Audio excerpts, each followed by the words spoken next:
Alrighty, everybody, welcome back to today's special episode of Around the Loop, episode 26, with our special guest, local artist coming from sunny Carlsbad.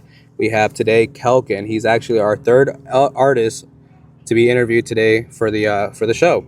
So let's all give a warm welcome and a round of applause to Kelken for joining us today on today's episode of Around the Loop.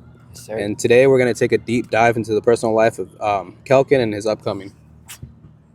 So let's introduce yourself, man. Let's tell the world who you are. So I'm Kelken. Well, at least that's what my homies like to call me a lot. I kind of dabble with everything. I like to sing. I like to rap. I also produce, and I kind of mix and master my own stuff too, majority of the time. Other than that, I'm just another kid in the industry trying to make it. Going to school as well, tackling work, school, and music, and yeah. Oh, that's awesome. Okay. So, I know, I appreciate that. And so I wanted to ask, where did your artist name come from? To be honest with you, I struggled so much, like ever since middle school when I kind of started this out, I struggled so much to find a name, so many embarrassing names that I went through, and I just couldn't decide on anything. And I don't know, I think just like one of my homies actually called me Kelken instead of Kellen. Okay. And I'm like, it's something. It's something. Like I feel like everyone ironically just comes up with a random name. So far it's been like that, yeah. Yeah, that's what you'll notice. But I guess when you kind of look into it, like it's just one letter off my actual name. And I guess a message that I always try to kind of like give off is like there's nothing wrong with like trying to be a little different and just kind of like explore other options of what you can be. Yeah. Don't like try to completely forget about who you are, but it's cool to kind of dabble and do something a little different than what you think you would be doing. I like that, and that's that gives the audience like that opportunity to be creative. You're not afraid to hop out of your own skin and try something new, which a lot of folks are, and that is the hardest part is trying something new and wondering what reaction you're gonna get from the world. And sometimes you don't have to worry about that. You got to worry about yourself. I mean, because at the end of the night, it's you that you're your number one supporter. 100%. Yeah. And so no, I like that. The way that that's how you express yourself with it. And no, that's really cool. That really is. Yeah. And so, how would you normally describe yourself to the world, like for the folks trying to get to know you for the first time? Well, shoot, I'd say I'm pretty enthusiastic with this. Like I'm always willing to work. I'm always trying to do new things. I mean, mainly with music, honestly. Yeah. That's kind of the general basis. But yeah, I'm just always trying to work, trying to cook, just trying to do something different. Always explore. Never just kind of do the same thing. I want to be like as versatile as I can possibly be. Yeah. So I feel like people shouldn't hesitate to want to work. Like if they want to send beats and stuff, like sure, that's cool. But like look, send me loops, send me drums. I don't know. Like I want to work and do different things. So I'm always trying to work, I guess is my answer. And so you want to jump into different things and you say you're versatile with it. Like you ever plan to do like an acoustic cover of anything or an acoustic album? Or are you trying to do anything like where it's like a little bit of house, like EDM kind of thing, or what new things are you trying to explore? Country? Well, honestly, I don't play any like actual instruments myself. Like I'm just like a straight digital guy. That's sick, though. Honestly, I just work straight on the computer because that's just like what I adapted to the best. But I do have a D&B song out. I tried, sprinkled a little. That was a little fun thing I worked on with my like childhood friend, and I've also made like a kind of like a acoustic like rock song as well. That's on my my album. So I like try to do different things. When it comes to an album about it, maybe, but I kind of always want to just put in that sprinkle of trap in it. Yeah, like, no, sure, and I like that. Within an album, I'll do like a cool song where it's like, oh dang, like those are different drums, like those are rock drums, or those are like electronic, like different drums. You know what I mean? But like, there's gonna be a song or two in there that's still gonna be like a bass, like a good. Like something back to the trap roots. No, I like that. I like that. Yeah. So you always make sure that you always tap back into your roots, though, which is really, really sick, though, and I like that. Yeah. So that'll keep if folks are hearing you for the first time, they're gonna be able to know more about you. They'll be able to connect that, and that brings them more into a personal connection, which is really nice. Yeah. And so, I wanted to ask, like, let's talk about a little bit about your childhood. Like, when you were a kid, what did you want to be when you were a kid, when you were, as an adult now? Honestly, is it the same or has it changed? As growing up, I don't think I ever thought about doing music until middle school. Okay. I was kind of always just like, oh, I want to be this, I want to be this, but like I wouldn't be a lot. I'd try something and then I'd not do it. I wouldn't pursue it. Like the earliest memory I have of answering that question was I think I wanted to be a waiter.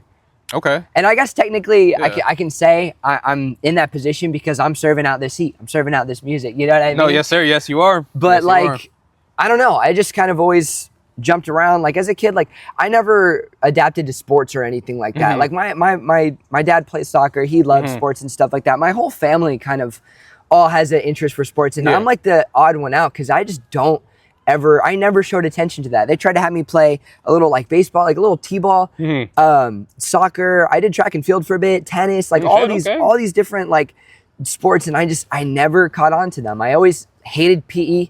I didn't like doing a lot of physical stuff. I don't know. That was never my thing. So as I was growing up, I couldn't really find, like I was just doing school. I wasn't really finding out what do I want to do in the future until like around middle school is just kind of when it all hit me. And so how did that start though? How did that journey start where you finally got that inspiration, where that light finally kicked off in your head and was like, ding, like, okay, this is what I want to do. Like, this is where you locked in. How did that process start? Well, you said it was middle school. This was, so I was going to a middle school, but I was like, I wasn't fitting in there. I was getting bullied a little bit. It wasn't ideal. I had a little tiny friend group and they were going to this like not like, I wouldn't say cool, but they were going to this other school that was like, I guess it was technically like a private school a little bit. And so I joined them. I went there. And I met this kid named Tony, and shout out Tony. Seriously, he's a homie. He's off doing really cool mechanic things. He's skating and stuff like that. But we would just like talk in class, and at some point we were just bringing the MacBooks out from the back in class, and we would just start cooking up on GarageBand. We would make these shitty ass like electronic beats, and we're like, dude, this is so good, and we're like listening to YouTube beats like Matthias Tyner, like all of the OG, YouTube producers from like 2017. Yep. Those were the days, man. And we would just like listen, and we'd be talking in our high-pitched voices, like like trying to rap. We would record, shitty quality vocals on like GarageBand. I recorded on iMovie, for God's sakes. That's a video editing software. Like, we were terrible. We would make up these random names, but I mean, since then, like, I just never stopped. Like, that was one of the most like fun things I ever experienced. That's when I like kind of felt like I love this. Like, this is me. This feels like me. Like, people are gonna make fun of me for that, and they did. Yeah, it hurt. It hurt. I can imagine, honestly, because people forget, like, you're making music and you're an artist. They forget that you're a fucking person, dude. Yeah, they forget like you're human. You know what I mean? Even if you're like a very little artist, even if you're just starting out, you're an artist. They will hate you. You know what I mean? Dude. And it really sucks. But like, you just got to see past that. And I was so surprised that I did. Which is a blessing, man, that you're able to do that, because not a lot of folks can. Some people are like, oh, okay, that weighs me down, and I'm done. Like I call it quits. That's it. No, that's good. That's how it all started. So that's really neat. Yeah. So that's on the record now. That's on the books of how your origin. So that's really sick. Yeah. Man. Honestly, I just kind of went from there, man. Like I just, I started upgrading. I've got like Logic. I dabbled with Logic. I got FL Studio, and I just kept going. I just didn't want to stop. And my beats were bad. Like, they were terrible. My old songs, they were bad, man. But like, everyone starts somewhere. I think everyone's old songs were bad. Like, that's just how it works, And I'm glad that I didn't quit that, because everything that I've tried, I've always quit. This is the one thing that I've continued to pursue, which is cool. Shit, all the way from middle school till now, and you're still doing it, and that's man, that's really great to hear that you're very passionate about your hobby. You're very passionate about this, and this isn't about, I don't know if this is for you, this is about the money, or this is an actual passion, because some people, this is an actual passion. This is like, I wake up and this is what I want to do. I do it, because I do it. I do it for me. Yeah. Is that how you would put yourself, or how would you? I mean, it's just like, because we all have goals. You know, at the end, we all have goals, which is true. Yeah. And what are some of your goals though? Like, what do you would like to see in the future that that the music can bring for you? I mean, music can spread a message, you know what I mean? And, talking, saying things is one thing, singing, rapping, that's one thing. But when you're putting all these combinations together, when you're doing yourself, like you're presenting your independence, you know what I mean? And it's just, it's so fun to just kind of be able to have that power, to have that freedom, just to get up on there and just do whatever the fuck you want. Yeah. You know what I mean? And it's just, it's such a good feeling that I feel like anyone in this world like deserves to have, you know what I mean? No one should be out there like killing people for no reason. They should be, you know, pursuing their fucking dreams of being like I agree with you on that. I don't know, anything. A movie star, like a cinematographer. There's so much in this world to do. Yeah. And folks, like you said, they're so quick to be out there hurting each other, killing each other. And it's like I mentioned in the previous episode with Little Tito, we talked about it at the very end where it was, you know, people are so quick to just crash out or throw it away all for what, you know, just because you got hurt over something. You could have discussed it. And then I mentioned also, I said, if it gets to the point where you can't discuss it one-on-one, man to man, or woman to woman, or man to woman, or just adults, if you can't talk it, then that's when I'm gonna recommend, and I don't ever recommend violence, but a friendly fade, if that's what you gotta do. That's you gotta do what you gotta do. But don't get too far with pulling a gun on, because come on, I mean, it's quick to pull a trigger. It's really quick, and it's like then you spend the rest of your life because you threw it away. Yeah, and you had so much potential. Who knows what you could have been? You could have been astronaut, doctor, musician, podcaster. Who knows? You could have been an fucking shit. You could have been an actor, any kind of content creator, anything. Which seriously, is sick. anyone who's like born, dude, instantly is potential.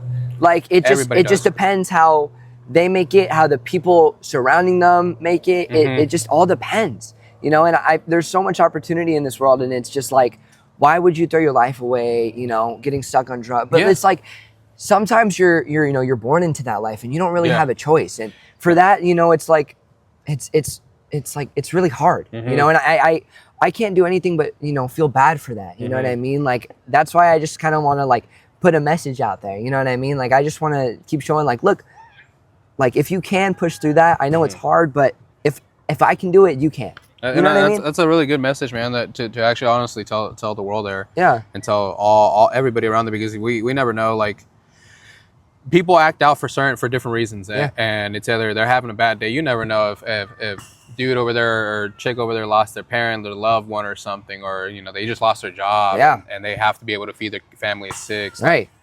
And you happen to say something, or they happen to be driving stupid and you flash your light and that just fucking blows their mind, and they come and try to whoop your ass now for some dumb shit. It's like, but, you know, we do live in a dangerous world where nowadays evil's in all shapes and colors. There's not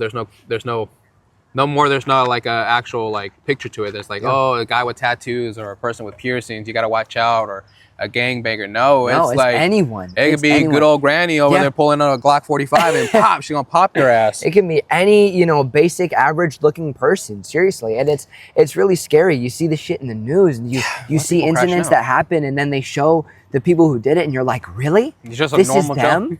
I mean, it's scary, you know what I mean? And it's like, you know, I really respect my parents for kind of, you know, doing their best to like kind of avoid me from getting too exposed to that, where all I do is live life in fear. Because obviously anyone's going to live life in fear, but I still have the confidence to, you know, get up in the morning, get out of my house during the day, and just kind of do my thing. You know what I mean? And, you know, it's scary out there. It is because like, I mean, I can definitely relate to that. I've told the audience this before in a couple of other episodes, but I had an incident a couple of years ago with one of my companies. I'm not going to say who exactly, but I was with a certain data company down in San Diego where we were doing some cameras and happened to have a hobo showdown. Oh. And I have no problem against homeless people or anything. I got love for everybody. Everybody struggles. I know how it is, because I've been in that situation. I've been homeless. Like, I know what the fuck it is. Like, when I was out of the Marine Corps, I was homeless right away. Like, the real deal, it really did happen. Yeah. Living at a fucking car, and then crashing out on a homegirl's couch, and it just wasn't it. So I was down in San Diego. We were fixing some cameras because apparently the homeless grabbed a bag of trash, threw it at the top, and the cable melted and shit. So they wanted the cable replaced. So I was like, all right, no problem. Do that real quick. And there was a bunch of homeless that hang out by the bathrooms. It's right across from like the convention center. Oh, okay. I yeah, gotcha. it's right there. Yeah. So there was a homeless man that was walking around with his dog, and I was having a conversation with one of my coworkers talking about how one of my old Marines, there was an accident where he took a crowbar to the head on accident. What happened was they were prying open a box, and I guess the crowbar slipped and it hit my homie in the head. So, and it sucks because like it made me sad hearing that and seeing that happen, because my homeboy was one of those men that like, he might not be able to count to 10, right? Well, it's a joke though, but he could definitely count. Yeah. And the joke was he can't count to 10, but he can build you 1,000 horsepower fucking car. Yeah. He can definitely do that still. Yeah. And so then he had like half of his face was suffered from paralysis, and he like just recently, a couple months ago, he finally started getting all his feeling back and shit. So we were talking about that, and the homeless man, I guess, overheard it. Oh no. He thought we were talking about him. So he comes around, he's like, hey, it's not good to talk shit about us like this. Like, oh, I'm sorry, sir. I said, this is not a conversation about you whatsoever. Yeah. I said, it happened to be with one of my old Marines. I got hit in the head with a crowbar. He's just a little slow now. It just sucks.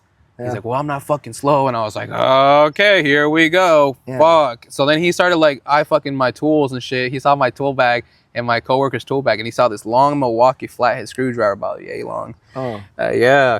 So I kind of watched him, and I was like, oh, okay, I see what he's going to do. And in my back pocket, all I had was a pair of scissors that I used to cut cable with. Right. So I was like, fuck. I'm like, all right, cool. There's a hobo showdown. So I said, hey, sir, you need to, A and B, see your way out of this conversation. I do apologize if you think this is offending you. I'm so sorry, but this has nothing to do with you.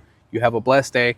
So I tried to send him on his merry way. I told my coworker, my older coworker, he was a lot older. I was like, hey, if anything happens, hop on the roof. I'll kick the ladder down.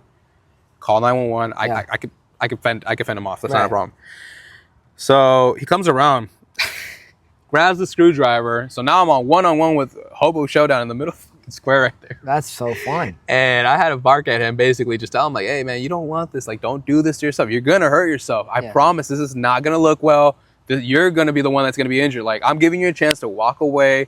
Like, you need to get the fuck out of here, man. Get the fuck out of here. And so he threw the screwdriver away, because I was gonna just throw my scissors like fucking Scorpion in Mortal Kombat, just fucking in his eye real quick.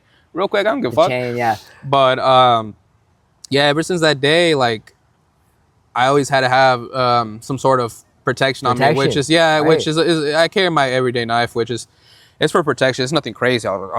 It's nothing crazy. Right. No. This is it. Exactly. But yeah, it's just for protection. I use it mostly to cut open boxes and shit.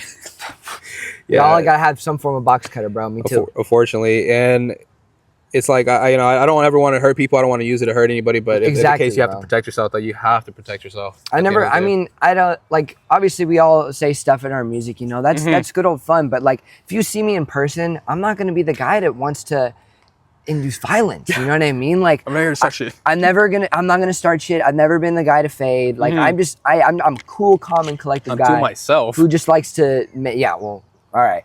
But but when it comes to, my music, that's a different story. You know what I mean? That's just entertainment. That's just fun. You know what I mean? But yeah, me personally, I'm not gonna be that kind of guy. But it's sad to say, like, you want to keep some form of protection on you, because it's so bad out there. And there's folks out here that are willing to, like I was just talking with Tito on the last episode. We were just talking about being careful about placing your location, and I don't know if we said it on mic or it was off the record, but we did discuss about posting your location when you're doing interviews or anything like that, because you never know who actually has the intentions to do bad, to do some, and whether they come in and pull up to the park, or they pull up to the beach, or they pull up to you're at Starbucks for fuck's sakes.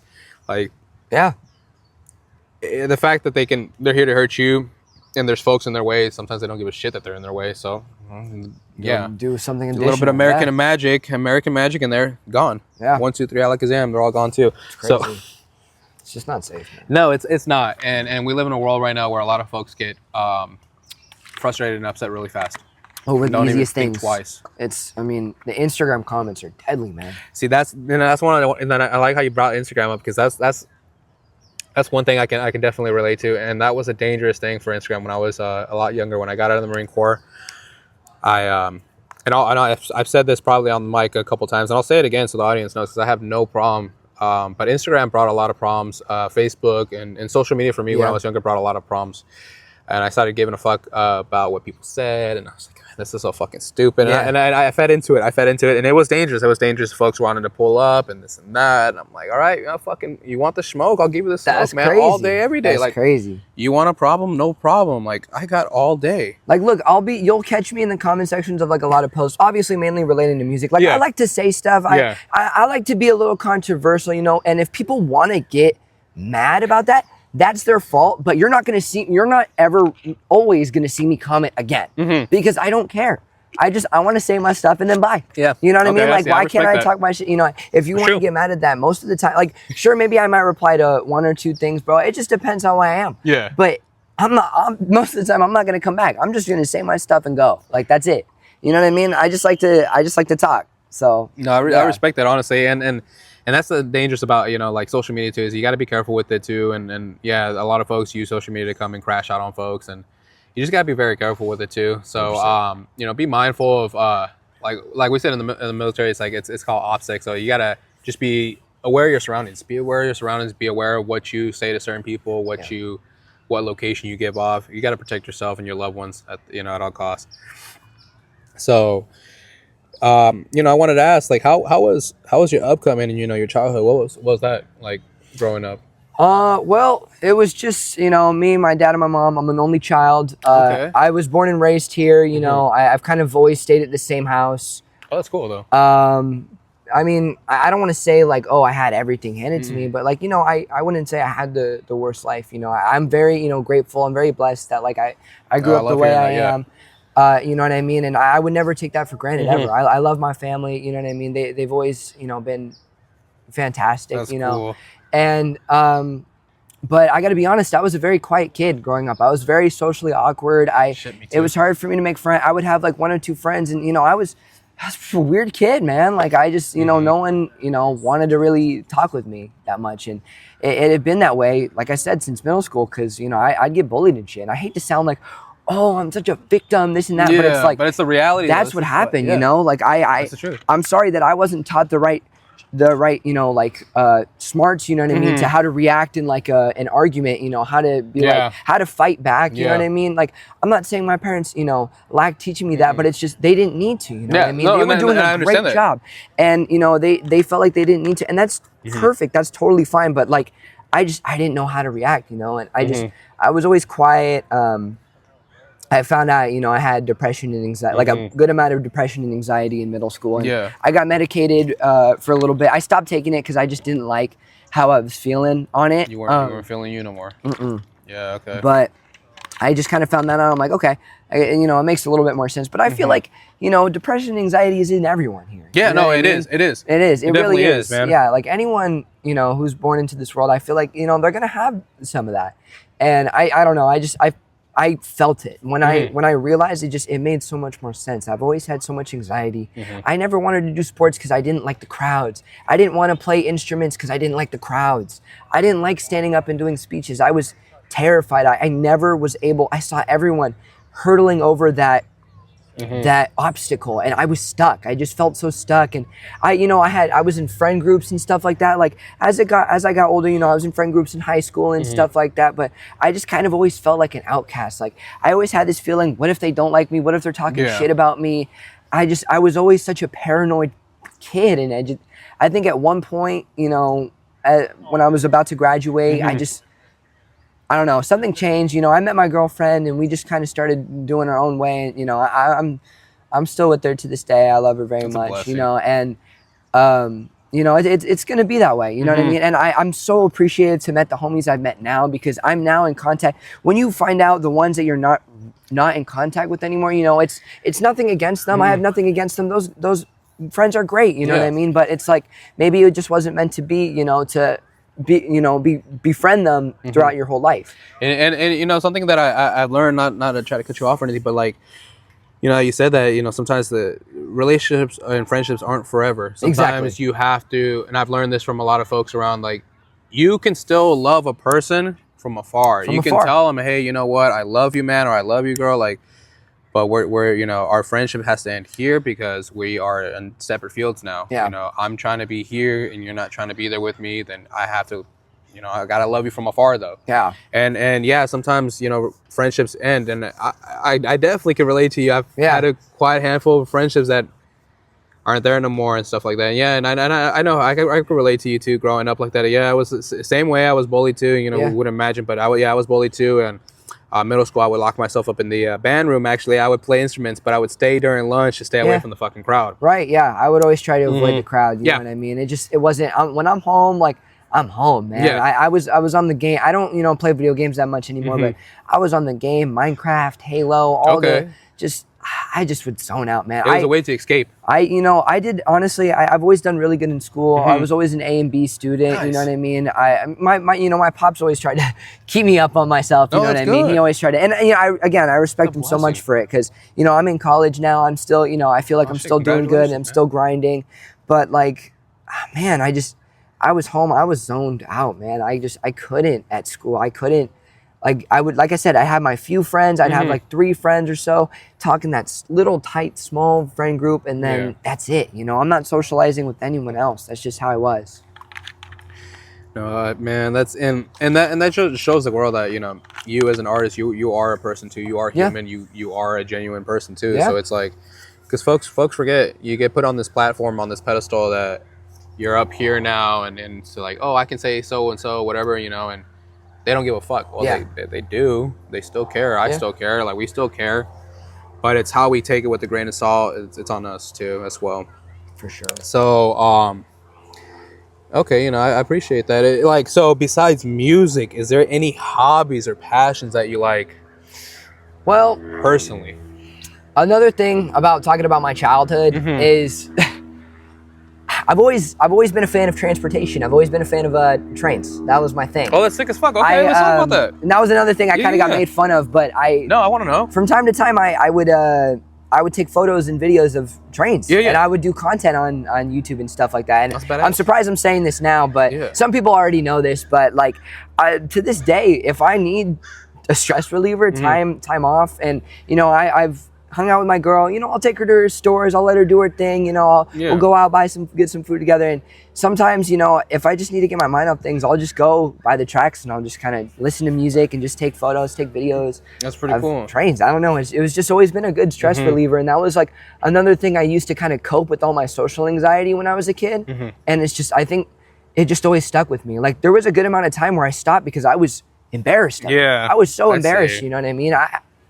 Like, trains, like, what the fuck? People alienated me for liking that. Yeah, but other people out there have some weirder shit, like, that's like what I'm saying. buttholes and shit. That's what I'm saying. Like, you're worried about what my interests are when there's people I'm not even gonna. You're worried about a fucking train, like, dude. Are you kidding me? You got bigger problems to worry about. You got way bigger fish to fry. It's incredible how people are just so quick to be like, oh, like, I'm just gonna bash you for this, you know? Yeah. And so for that, fuck them. Yeah, no, for real, and I agree with you on that. Honestly, I agree with you on that. Yeah, I really do. I'm gonna do what the fuck I want. You know what I mean? If it's a way to cope, if it's a way to relieve my stress, I'm gonna do it. You gotta do what you gotta do at the end of the day, because they're not gonna be there to help you out. You gotta do you. Exactly. Who's to say? Like, who's gonna say I can't do that? You know what I mean? What am I doing? Am I being illegal? Am I doing something illegal? You know what I mean? I'm not robbing people. I'm not taking shit from no one. I'm not robbing a bank or anything. I'm trackside, man. I'm just doing my thing. Like, if I'm not making music, if I'm all caught up on my schoolwork, I'll go out there, you know what I mean? And like, usually, you know, if I can't link up with any of the homies and stuff like that, because I don't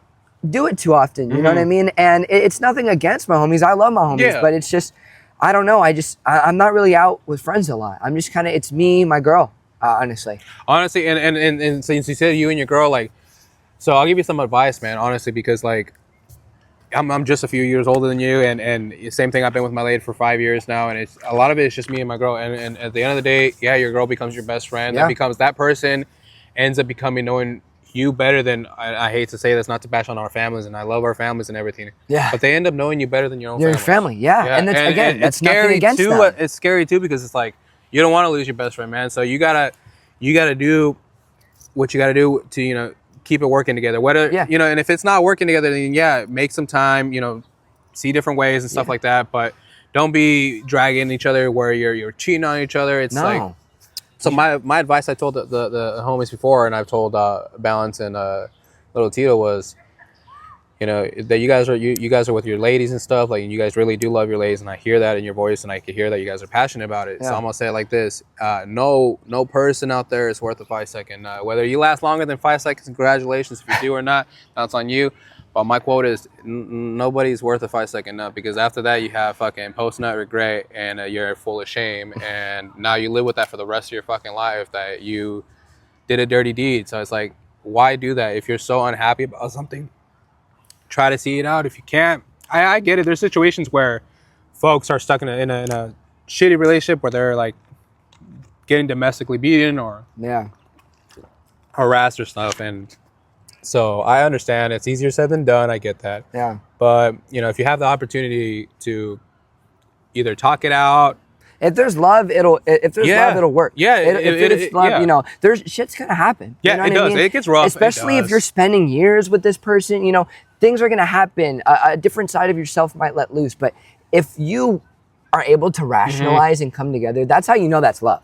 And wait till you start living with the other individual. That's different. That's what I'm saying. It's different when you live with them, and instead of seeing them, I only see her for a few hours. Now it's I wake up and she's there. I go to sleep and she's there. Exactly. It's hard. You know, it's hard. Like I do my best. You know, she doesn't really drive, so I make the effort to see her as much as possible, and I go out. And you know, it's tough sometimes, and I know she understands that. You know, she's there. You know, put in her 2 cents. You know, we try to provide for each other, and I feel like we're gonna work to move in together, and I feel like that's gonna make it like so much. It's gonna be worth it. It'll be worth it, man. Exactly. It definitely will be. And you know, like I said, you know, I hear it too in your voice that you're very passionate about your lady and stuff, and that's a blessing, because you know, a lot of folks are really easy. Like being a young man too. It's and this is real talk. This is just real talk for everybody out there. Like you're all full of testosterone. You're all horned up here and there. So it's easy to get distracted, but you got to be true to yourself. You know, if you really do love that individual, then, you know, stay true to yourself. You're gonna stay true to this individual. It's easy to fuck up, but it ain't worth it. And it's not a mistake that you magically fuck somebody, because that's not a mistake, dude. You didn't magically fuck somebody. No. That's something that you thought of, and that, you know what I mean. It's like, if you were gonna think of that, leave her, man. Yeah. Don't put her through that. You know what I mean. You don't. If you know, especially if you've known what your girl's gone through.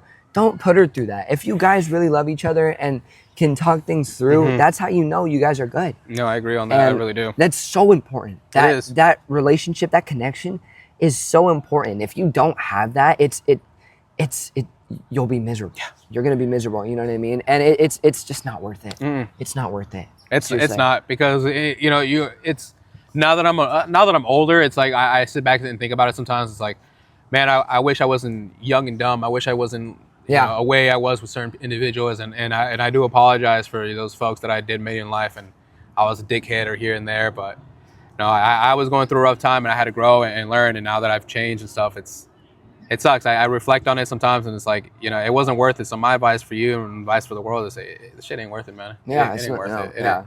And like, if people who have known me, you know, when I was a kid, I was never a ladies man. Like I never, you know, I didn't really talk to girls. I didn't get with girls. Like, that wasn't my thing. Like, the girl I'm with now is really like the first relationship I've ever had. I don't want to be stupid.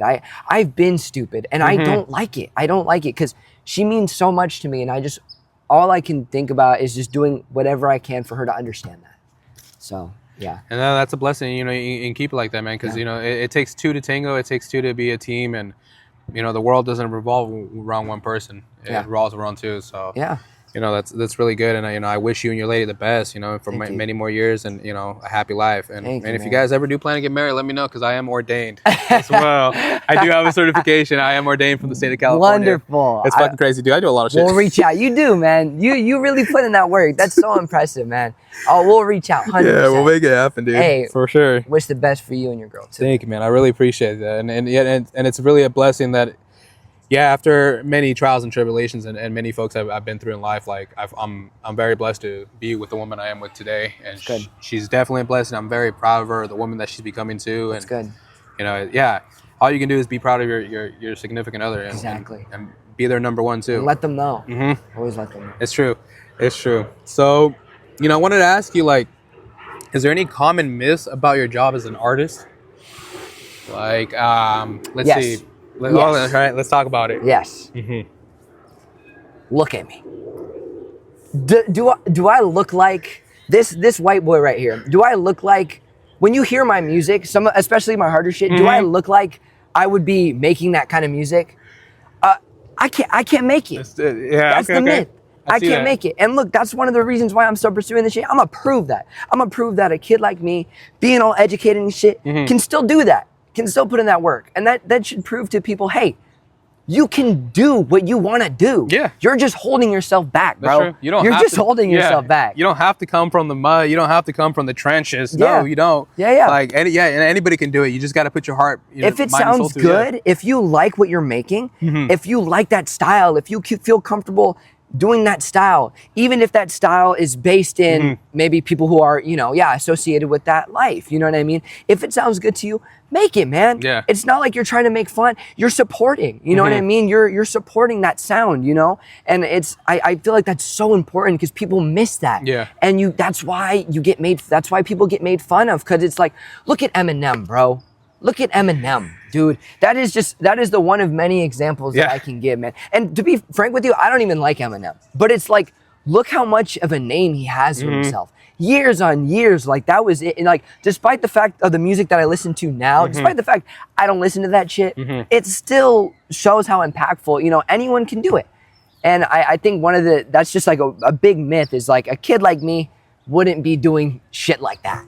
And I just want to prove them wrong. I want to go on the stage, bro. I want to break that anxiety barrier. I have crazy anxiety, bro. I'm terrified of going on the stage, but I want to break that barrier. I want to jump on that stage and say, look, I did that shit. That's me. Like, mom, dad, I made it. Like, this is me. Like, to the haters, that's me, bro. To the fans, this is me. And I believe in you. I truly do. And I can't wait to see what the future brings for you. I'm excited, bro. For the rest Thank of the you. crowd as well. Like, I'll see. I'll see one day you'll be on tour. I'll be out there, man. I'll be out there to see you perform and stuff, and it'd be great. Like one of these days, we'll be both on tours for separate reasons. You for your music, and me for my podcasting. Yeah, right. We do dream of that, and it'll happen. We'll manifest it, and we'll work hard, and we'll be there one day. We'll be there one day. You finna go around the loop, bro. Yeah. Like you gonna go. Like the name that you got, bro.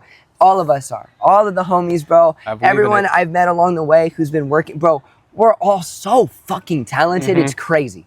And it's really unique, and it's really unique to meet every single individual one of you guys. Like, you guys all have different stories, different reasons on why you're doing music, different styles of music too. Like, so it's very unique to see that. And but one thing that you guys all share in common is how passionate you guys are about your hobby and how passionate you guys are about your music. Yeah.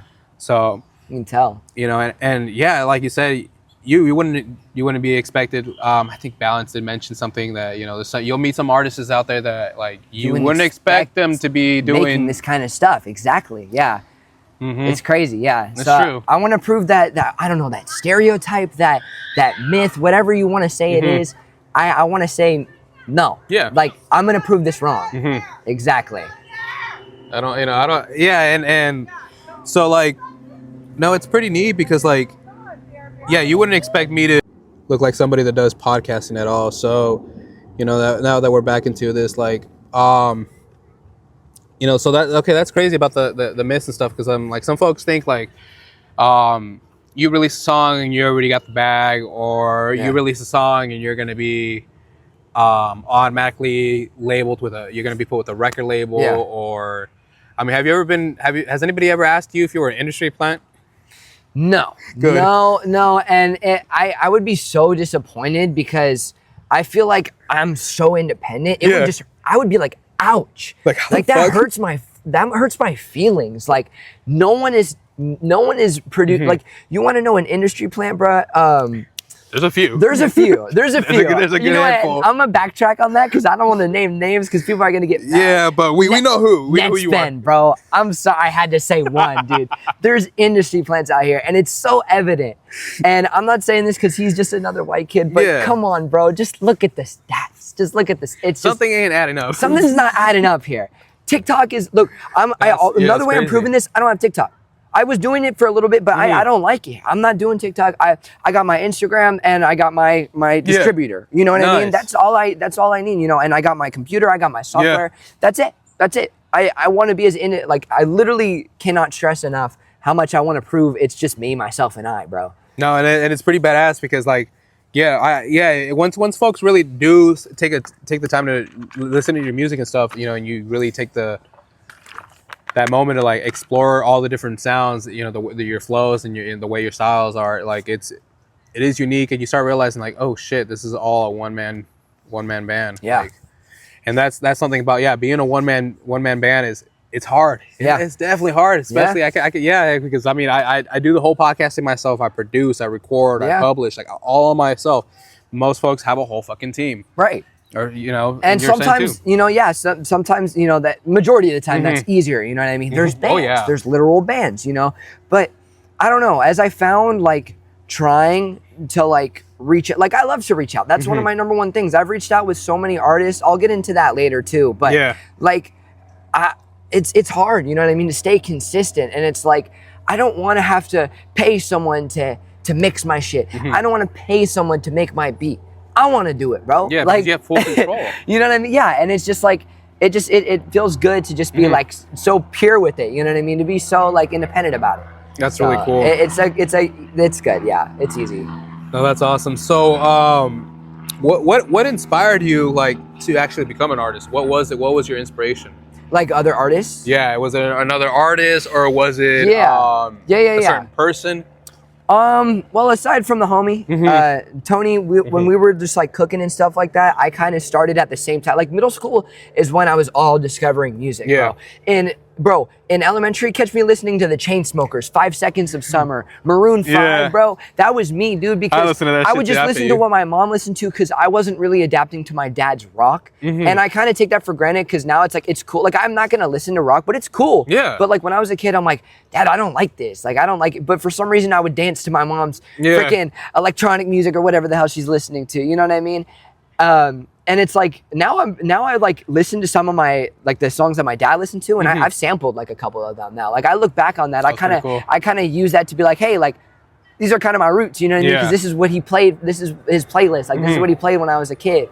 But some of my artists, like inspiration, like some of the inspiration when middle school, I kind of started getting instantly associated with like Very Rare. So X, Ski, Kid Trunks, like all of those artists there, just kind of started getting the ball rolling. And then from there, I just started going out. Future, boom, Lil Uzi, Playboi Carti, because I would hear the hits. I wouldn't know the artist, but I would hear the hits. And then I'd be like, okay, but I was too young at the time to go into and dig in who's the artist. I would just listen to the songs. As I slowly got older, then I started exploring more and more. I don't know why. I regret not being so exploring and so adventurous instantly. I kind of wish I started doing that because I took the time. I didn't realize Freshman List was made by Nav until like a year or some later. Like that song was really good, and I didn't even realize, oh, that's Nav. Oh, this is Playboi Carti. Oh, this is you know what I mean? And I feel like I feel kind of stupid, you know what I mean? And it's like I regret that. But as I started getting older, I'm like, oh, Future, man, like that guy is fire. And I go and hear his older stuff, and I'm like, wow, that's crazy, you know what I mean? So, but I'd say like definitely like Ski and X were my Juice WRLD. They were definitely all my top ones that I just was always finding myself listen. Ronnie J is probably by far my favorite producer. I've tried to contact him many times. Bro, we've chatted. Like I've really cool. More than just liking the messages. Like I've asked him questions. I've spoken to the guy. Like he has always been my inspiration, even when I'm not listening to his music, his beats, his songs. But it's still in the back of my head. Ski, Ronnie J, X, like these guys right here, like these are the legends that like I started listening to when I was a kid. I'm not gonna forget that. Nope. You know what I mean? So I think those are definitely my top inspiration. Yeah, for sure. No, I definitely agree with them. For me, that's what I grew up listening to. A lot of XXX and a lot of Ski. Even let's see, there was Danny Towers. Oh, Danny. Okay, I'm gonna tell you. All right, I'm gonna tell you a crazy. So Danny Towers was another artist I was in contact with, right? Okay. So I've tried many times to get him on a song. I've tried many times. Originally, his features were going for like a band. Okay. And he told me he would cut me a deal for half. Okay, nice. I got scammed $500 from the guy. This was I don't know, 2 years ago, maybe 3 years ago. It hurts. I saw him in concert. I just saw him in concert for Ski Mask Tour. It hurts because I want to like him. His music is good. I want to be in contact with this guy because he's good, but that hurts, bro. that hurts. Like I can't follow him. I can't. No, I can imagine now because I mean that's money, bro. Like I made that back. I'm gonna be weird flex, but I made that back easy. But, no, which is good, man. But still, it's $500 that you worked really fucking hard. That's what I'm saying. You don't have just $5 just laying there like that. No, I was so determined because this guy was he was active. Like he would genuinely respond. I remember being in class and it's like, boom.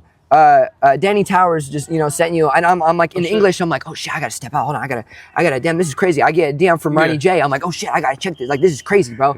That's pretty cool. Like it hurts, bro, because he was another he's like technically like another legend because he was there with Ski, and it didn't work out, bro. How about DJ Scheme? DJ Scheme is, DJ Scheme's fire, bro. I remember I have a friend named Blake. He did some old cover artists for me, and he made a Minecraft parody song of How You Feel.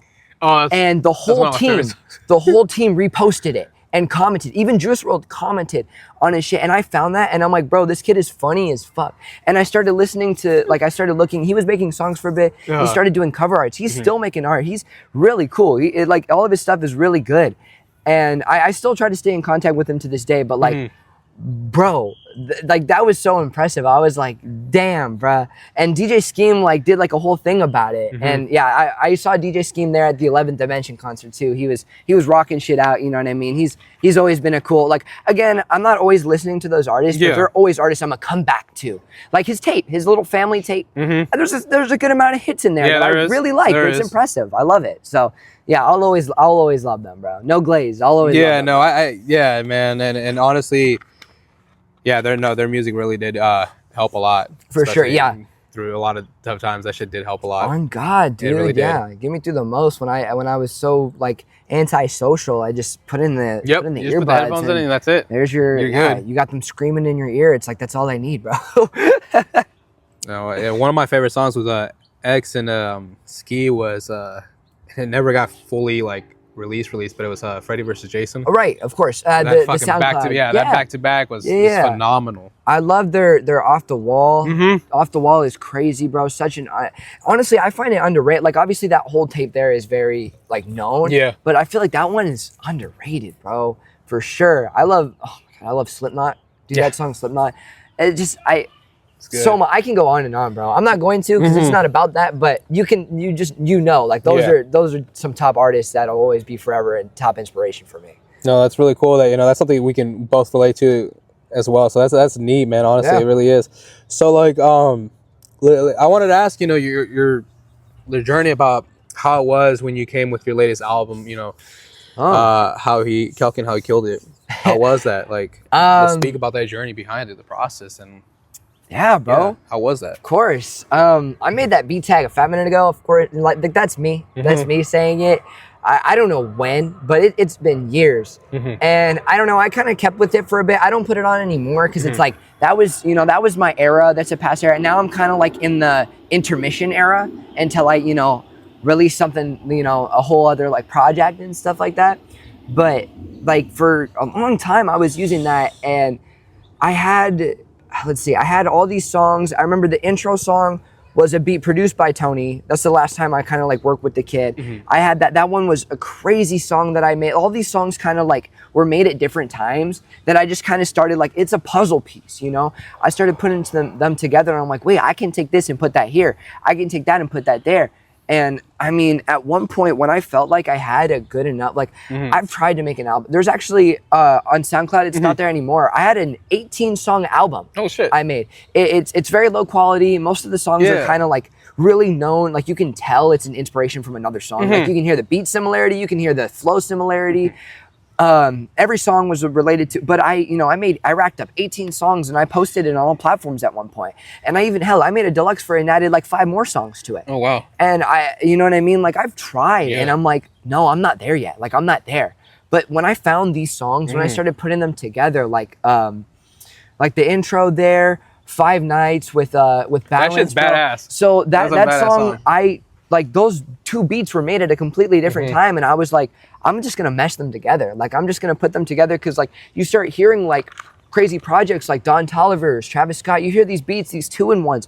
That is so cool. I like that. It's very unique. I've done multiple 2-in-1s. I have a couple other unreleased songs that are still 2-in-1s, bro. They're on my album. That and Suburbs are both 2-in-1s, and it's just like, I feel like that is such a cool way to kind of keep the listeners going. And you know what I mean? Because people, you know, they don't want to listen to long songs, and I want to get to that later too. But like, that keeps the people going and being like, oh shit, like he's still spitting. This is different. You know what I mean? I want people to like jump at their seats. I want people to be impressed. I don't want people to be like playing this in the background and just talking and being like, oh yeah. You don't want to be a background shoe store music. That's exactly. You want to be an actual hype song. Like I want shoes at the gym, or you're there racing, or something that it's like you get that rush going in you. Not I want people turned, bro. Fucking JCPenney or something. Yeah, playing on a freaking Macy's for a somehow still not closed down Sears, just but playing in the background. Like, I just, you know what I mean? Like, I don't want that. I want my music to play on, like, maybe during an intermission at a concert. You know what I mean? And it just comes on the speaker. Sure, maybe people are talking, but like, you know, some people are like, damn, okay, this is kind of hard. You know what I mean? And if folks will pull their phones out, they'll put Shazam it and shit. And be like, what the hell? Yeah, that's one of the stats I've seen is Shazam. It's crazy people how that works. Shazam my music, and I'm like, what, bro? Like, that's crazy. Where have they heard this? Where they're like, oh, I need to Shazam this. Like, that's like, just. Somebody was blasting it, and they're like, oh, I fuck with this. I'm like, bless your soul, man. Seriously, like, thank you for making it so, like, giving such a wide range of like streaming services. Like, I love that. It's so cool. Yeah. So okay, no, I appreciate you sharing your journey behind that, because I like to ask the artists, like, you know, what was your journey behind your latest album, and so I'll take a deep dive and you know, into your music and stuff. So I did have a question to ask you. This is gonna be out of the blue, but in your song Manifest, when you said I'm in love with the Benjamins, but I'm not gay, what did you actually mean by that?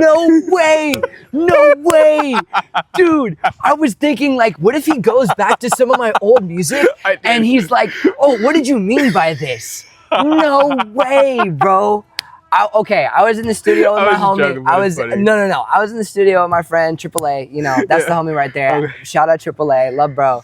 We were in my room, and he's not on the song, but I had the beat going, and we were just freestyling, and I was like, look, I'm in love. I was like, I'm in love with the Benjamins, but I'm not gay. And I kept spitting, and he's like, yo, you need to use this, bro. Like, you need to use it. And I'm like, are you sure, bro? I feel like I'm gonna get, but no, bro.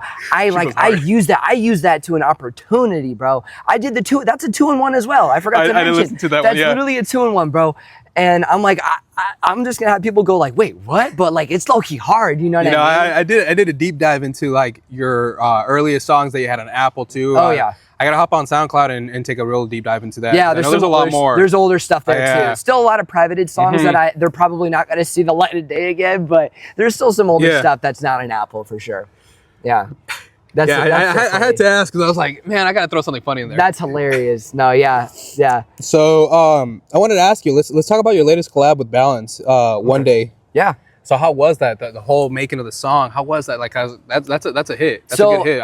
It's bro, I love that song. So funny story, I've had that song holding for a little bit now. Really? He was sending me stuff, and he was like, bro, I just, you know, he didn't offer like, yo, hop on this, like, I want this to be my song. You know, he was just like, oh, I made this, you know, like, what do you think about it? And when I heard that, I was like, oh my God, like, this is fire, bro. Like, this song, like, because I had my AirPods in, I think I was at school or something like that. Or I had my AirPods in, like, I was listening, and I'm like, oh my God, like, this is fire, you know what I mean? Because, like, you'll hear the guy, he sings a lot and stuff like that, but then when you hear him on a hard beat, it's like, that's impressive. You know what I mean? He's got a fucking unique flow. When he actually kicks in, he's got a fucking good flow. He's going, he gets turned, bro. And I've seen him in the studio too on a couple of songs, bro. And I'm like when he records his ad-libs and stuff, and I'm like, people might make fun of like how that sounds, but I think it's so cool. We talked about the ad-lib process too. I think it's so sick to like see like, damn, he thought about that and then did it. You know what I mean? Like I try hard with my ad-libs, but this dude takes it to another level. He talked about the ad-lib process too, because he was telling me, he's like, man, people, when I'm in the fucking studio, he's like, that's why I like doing my shit at home. Yeah. He's like, people just fucking laugh because he's like, I wish the world could hear what the fuck I hear on my headset. It's already tuned, it's ready, it's already good, it's already done, engineered well, and then the folks in the fucking room just hear me. You're like, yeah, I know. But I think it's so impressive because I do the same thing too, so I can really relate. But when he sent me that song, it was it's just that verse, you know, and then I don't even think the beat played out. It just ended. And I'm like, damn, this is really short, you know? And I was like, oh, bro, this is hard as fuck. And, you know, we were just chatting, and eventually I came back to it, and I kept listening to it. Like, I saved it to my files. It's not even my beat. Like, it's not even, you know, I just saved it to my files because I thought it was so good. And I'm like, what if he never drops it? And I think at one point I just hit him up, and I was like, can I use this? Like, can you, I think I asked him, I don't know if I asked him this, I think he asked him to send me the beat. He was like, oh, this is the beat, you know what I mean? And I was like, can I use this? Like, can I hop on this, bro? And he was like, yeah, sure. Like, I don't see why not. And I loaded it up, and I just extended the beat, you know what I mean? I copied and pasted, and I just started going. I don't even think I wrote a single thing on that song. I was just like, I was hearing his stuff, and I was like getting hyped, and I'm like, I know that they all praying on my, and I just kept going, and I just kept doing, like, I do punch-ins a lot. Okay. I used to write a lot, honestly, and sometimes, like, day to day, I'll still do it every now and then, but I just... Yeah, let's talk about that process, because I'm curious. So you know, you say the punch-in, so how's that process, too? Because I'm curious, you know, to learn about that. So how's that? I mean, honestly, I think it just comes with making my beats in the moment. I make the beat, I make the best songs when I cook the beat and then load it up. Okay. Sometimes I'll cook a beat and I'll push it to the side, but sometimes it's because I know I'm gonna send it out. Okay. Or sometimes I'm just making a beat because I feel like I should make a beat. Gotcha. But there's times where I'll cook one up and I'm like, damn, like I'm feeling this, and I'll already start rapping while I'm making the beat. While I have the melody, while I have the hi-hat. Gotcha. And I'm already thinking of stuff in my head, and I'm like, oh, okay. And I'm like, all right. And then I finally finish it, and I'm like, okay, this is good. And most of the time, I'm on a time limit. I got to get an assignment done. I got to go pick up my girl from work. It's when I'm pressured, and I hate to say it because I don't like to be pressured. But I feel like sometimes I work the most when I am, because I saved it, I loaded it up once again in FL Studio. I work strictly on there. That's cool. And I start going. And it's not even that I need to write, because sometimes I'll have old lyrics and I'll load them up. That I used to do that a lot, but I'll just say like a bar or two, stop, bar or two, stop, and then I like that process. That's unique. Okay. Yeah. Because I've seen some rappers do that before, so I was just curious. Like, okay. That's pretty cool. I found it so easy because sometimes I'll write shit and I'll be like, okay, yeah, I'm hearing this beat, like, yeah, and then I start recording it and I'm like, damn, I don't like this. This sounds dookie, bro. You know what I mean? No, I definitely understand. Yeah. And so I also wanted to ask you, like, also the process that you had with Little Tito too, with the All Odds Against Us, the EP that you guys released together. Let's talk about that because that is an honorable mention too. Like, I wanted to ask you, so how was that? All Odds Against Us was such a fun project to make. Me and Tito really like put in the time, and you know, it sounds rushed because it only took, I think, like 2 to 3 months to kind of like get it all out. Oh, shit. But it was actually a really like thought out creative process. Like, we genuinely, like, he started hitting me and he's like, bro, like, we should do a tape together. Like, after we made Recognize Me, we love that song. Like, we play that shit. My girl loves that song. Like, she'll play that shit, she'll start singing it, bro. And we're like, dude, like, let's cut. And I was sending him some beats too, and he was like, bro, let's do an EP. Or like a project. And I was like, oh shit, okay. And he sent me Drop. He sent me Drop, and he's like, bro, hop on this. Let's do like a back and forth kind of flow with this and see where it takes us. And I was like, okay. And I spent it was really good. That was really impressive. We were like, dude, we gotta do something with this. And we're like, okay, let's try another. He sent me How High. He sent me that beat, and I was like, oh my God, bro. Because it's not even much of a verse for me, but I was like, this is cool. Because then I can give him my little 2 cents, and then if we make a project, there's gonna be some other songs where I'm gonna lead majority of it. That's kind of how we like put it together. That's how like, he was explaining too. Exactly. I thought I would do like a majority on a song, he does a majority. So it's funny how it goes. So yeah, we went from Drop to How High, and then we just started going. Nice. Rockstar Flow with Dylan. We're like, hey, we need that one. Okay, I want to talk about that song. That's a fucking killer song right there. So me and Tito were on Discord, chatting about that, and he's like, oh, I do have this other one it's an old song. I think it was an old song, and he played it on Discord, and I'm like, yeah. Like, I was like, oh my God, like, bro, send this now. And he's like, yeah, like, do you want to use it? I'm like, bro, yes, like we should have another aggressive song on here. Yeah. And I did that, nothing will stand in my wet, you know what I mean? I'm like, okay, I'll throw a verse on here, but I'm like, hey, this beat's low-key long, like, we were thinking, like, should we like pay for like a really high artist to hop on this shit? And we were just chatting, we were just discussing, and we were making other songs. We made Match My Swag too, that was cool. We did Match My Swag and Arm and Leg together. That was fun because we were like helping each other write lyrics and stuff like that. I don't know if I made one of the beats in front of him, I can't remember, but Arm and Leg and Match My Swag were produced by me. And I used loops with that. But for Rockstar Flow, we were just kind of chatting. We're like, why don't we just get Dylan on this? Like, we work with him so much. You know what I mean? Like, he kind of sounds like it would be perfect on this. He's worked on a Geo Got Band's beat before, and he was good. You know, that I think it's called Villain on his his Evil Music. I checked it out. That one's good, yeah. And I'm like, he flows on those beats. Like, he's fire. Like, why don't we just get him and just do one feature? You know, just one little feature. So we asked him, and he sent it back to Tito really quick. I was at work, and he's like, this was in the span. I opened up at work at like 8 a.m. and he was like, oh, I just sent it, because he got up early too. He's like, I sent it. Or I think it was the night before. Yeah. And it was like lunchtime, so it was probably like 9, 12. 10, 12. It was like 2 o'clock. It was 2 o'clock for me, and he's like, oh, he just sent it back. I was like, what the fuck? Like, damn, that is fast, bro. And I heard that shit, and I was like driving back home, and I was like, oh, like I was getting so hyped, bro. Hard, man. I like listening to that one. That's one of my favorite songs too. Yeah. So the whole process with that album, that little tape was just, it was so fun to put those songs together and kind of do. Like, I wanted to get Tito to get out of his comfort zone. I wanted him to kind of, hey, hop on this like I know he does like kind of like dance beats sometimes, more melodic, but I'm like, melodic. There you do go. this like actually it's crazy because How High and like Rockstar Flow were originally his based. He started with those. So I was really impressed. I'm like, bro, why didn't you never do anything like with the Rockstar Flow one? And he's like, oh, I don't know. And I'm like, I get it, because his sound is more melodic, but you know what I mean? Like with Arm and Leg, bro, like you won't hear him hop on like such a fast beat like that. And I'm like, I want to get him to like jump out of his comfort zone a little bit more. I feel like that'd be kind of cool. And like with Match My Swag and Feeling Myself, bro, that one right there, once again, I think we were in the crib, bro, and my computer was bugging because my hard drive broke. Yeah. And I had like a terabyte or two worth of years of music. And I'm thugging it out with that. I'm coming back. So my computer was like low-key crashing. We didn't know what was wrong. But Feeling Myself, bro, we found that beat. We're like, hey, why don't we make like a weekend type song just to like end it off? Because we already wanted that to be an outro. Yeah. And we're like, okay, fuck it. And one of the first beats came on.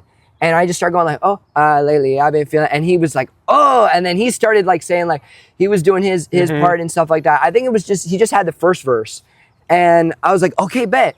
And we just rolled with it. And that one was so fire. We played that shit like 10 times in my crib, bro. We were like, dude. And then every time we made a song there, I sent it over to him because he has like the better mix. He has like, I use like stock plugins, so like FL Studio's own plugins. Yeah. He has like other like outside third party. Yeah. So I'm like, okay, he'll take care of the mixing, you know what I mean? I'll kind of like figure out the arranging, how we kind of want to really focus, like this should go here, this should go there. So we kind of all had, it was cool, we kind of all had an equal position on the tape, which felt so professional about it. And it just all came to play. We did the music video for How High. That shit was fun with Dylan.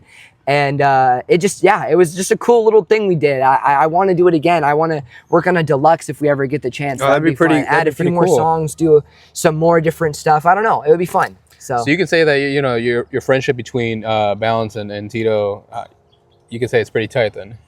For sure. Yeah. 100%. I think those guys, like I've had my homies since I think like sophomore year. Adam AAA, like that's my OG right there. Like that is the homie. Him and Tony, despite the fact Tony he's not associated with that anymore. That's cool. It's all love.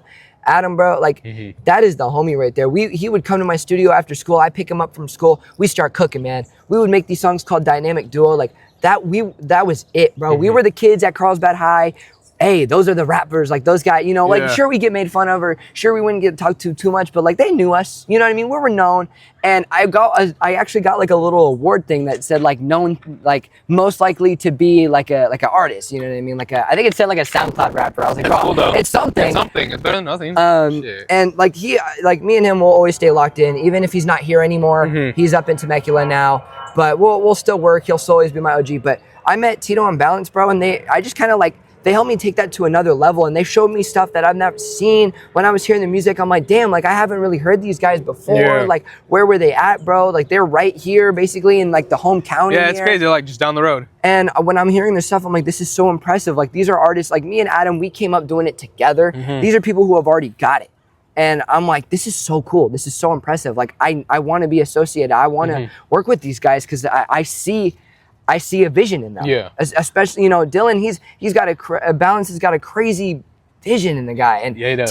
Tito knows exactly what he wants to do. Yeah, he's driven. He's level-headed. Yeah. Like he knows. Yeah. Exactly. And it's you know, besides, you know, his age and everything, he's young, but he definitely, young man with his head on his shoulders. That's what I can say. So, Yeah, you for know, I'm sure.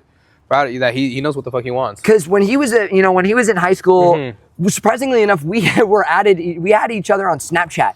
And yeah, so how did that story go? How did you guys meet? So this is funny. So I had, like, back in like early high school, I had him and Tone added on Snapchat.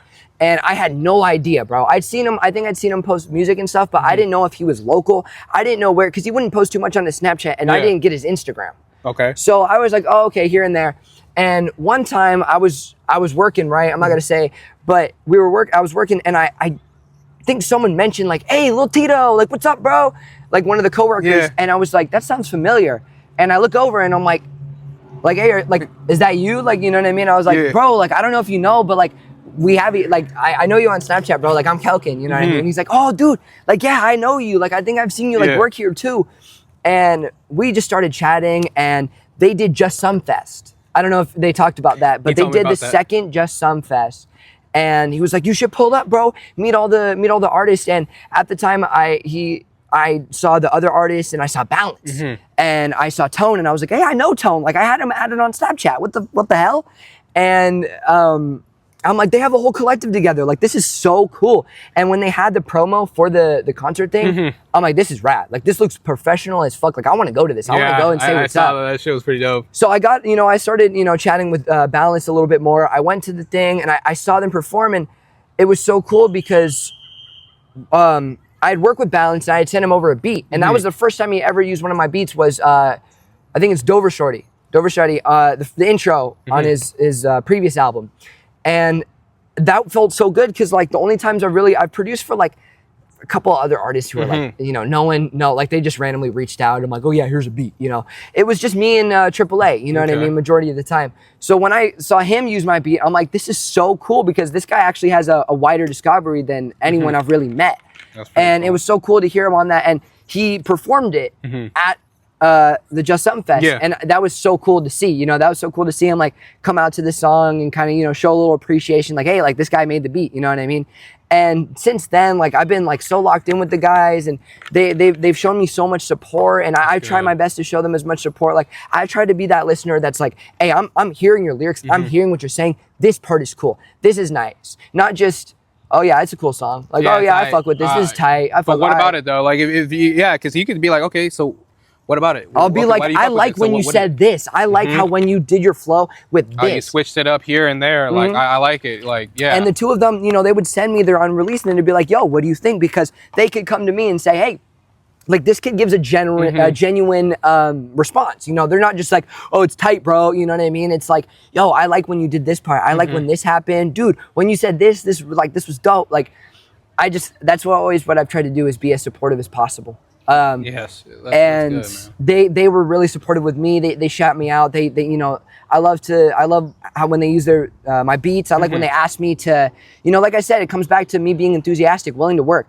Dylan asked me to co-produce, executively produce his latest album. I said, fuck yeah. I said, hell yeah, bro. That sounds fun as fuck. Like, let's get on Discord, let's brainstorm, let's work, like, let's cook, dude.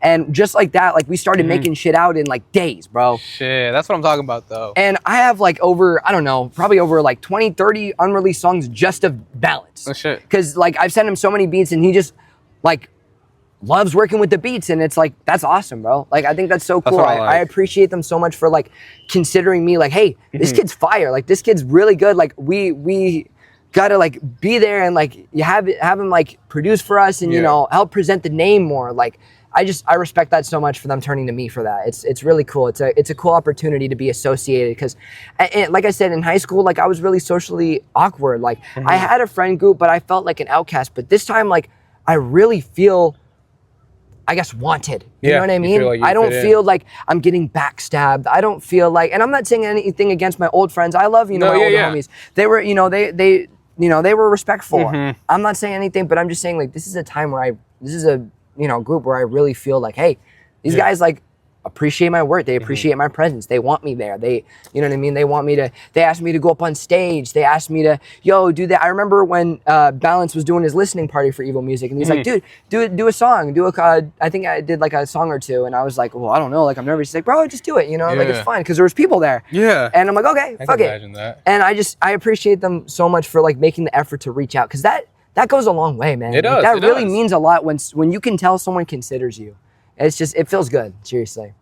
Yeah. No, it does, because that's the energy, that's the support you need to be around, especially growing up as a young man. That's you need that support, you need that good support, that good foundation, that good brotherhood is what it is. Yeah. And no, it's really important, and I'm glad that's how they make you feel, and and that you got nothing but great things to say about them, because it's this is what I love, because both Balance and Tito had great things to say about you too. So it's great that I got to interview every single one of you guys separately. Right, yeah. And see what everyone says. Yeah. Which is nice. And I say the same for them. They're both, like I said, like they're both really impressive in their own ways. Balance really has like this crazy vision. When he wants to do a project, he goes for it. Like he goes all out. He does that graphic design stuff. Shout out him for making the covers and everything. Thank him so much, because he did my last he just did mine and he did our cover together, and then the one with Tito too. Right? Yeah, so cool. He did my album cover, bro. He made that shit because I wanted to make it look like Halloween, because Halloween is one of my favorite movies I watched with my dad, like as a kid. Like he would be like,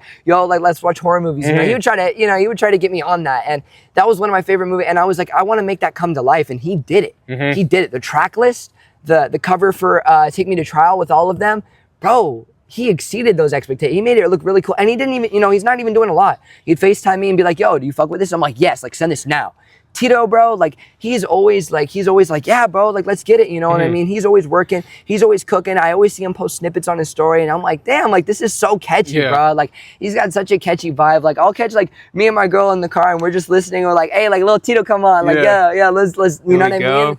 Like they're just so impressive, bro, and it's like I want to keep working them for as long as possible, man. They're such cool guys to be around, and I want to stay associated with this group because I feel so appreciated, and I want them to feel as supported as I do, Yeah, no, and I can see the enthusiasm behind your voice on there. I can see it, just face to face. Now we're here face to face, and no, it's really nice to see that you really do love your friends, man, and not no gay Benjamin way, but pause, bro.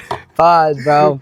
But for real though, it's dope though. It really is to see that, and I wish you guys nothing but the best, and continue to keep it tight, because there are going to be times where one's going to either do better than the other, but from your guys' message, all of you guys so far, it's you guys are a family, and you guys continue to keep each other in the loop, so it doesn't matter if one's doing better, he's going to make sure that you guys are there with him, or so-and-so. And that's what I love about you guys, that you guys are a very supportive group with, amongst each other. No, exactly. Same thing I told AAA. Look, if one of us goes up, like if one of us gets, more plays than the other, we're always going to be equally supportive. We're always going to be there for each other. We're always going to bring the other one up with us. I told him, like, if I get the opportunity to perform, I want to do everything. I want to do as much as I can to make sure he's there with me, Even, if he can't, like, that's all right. Yeah. But, like, I want to, I mean? I want to put his name out there too. I want him to be known. And same with my brothers, because they've already performed. They've already done that stuff, and they're doing that for me. And I want this to be a cycle of returning favors. You know what I mean? Of just,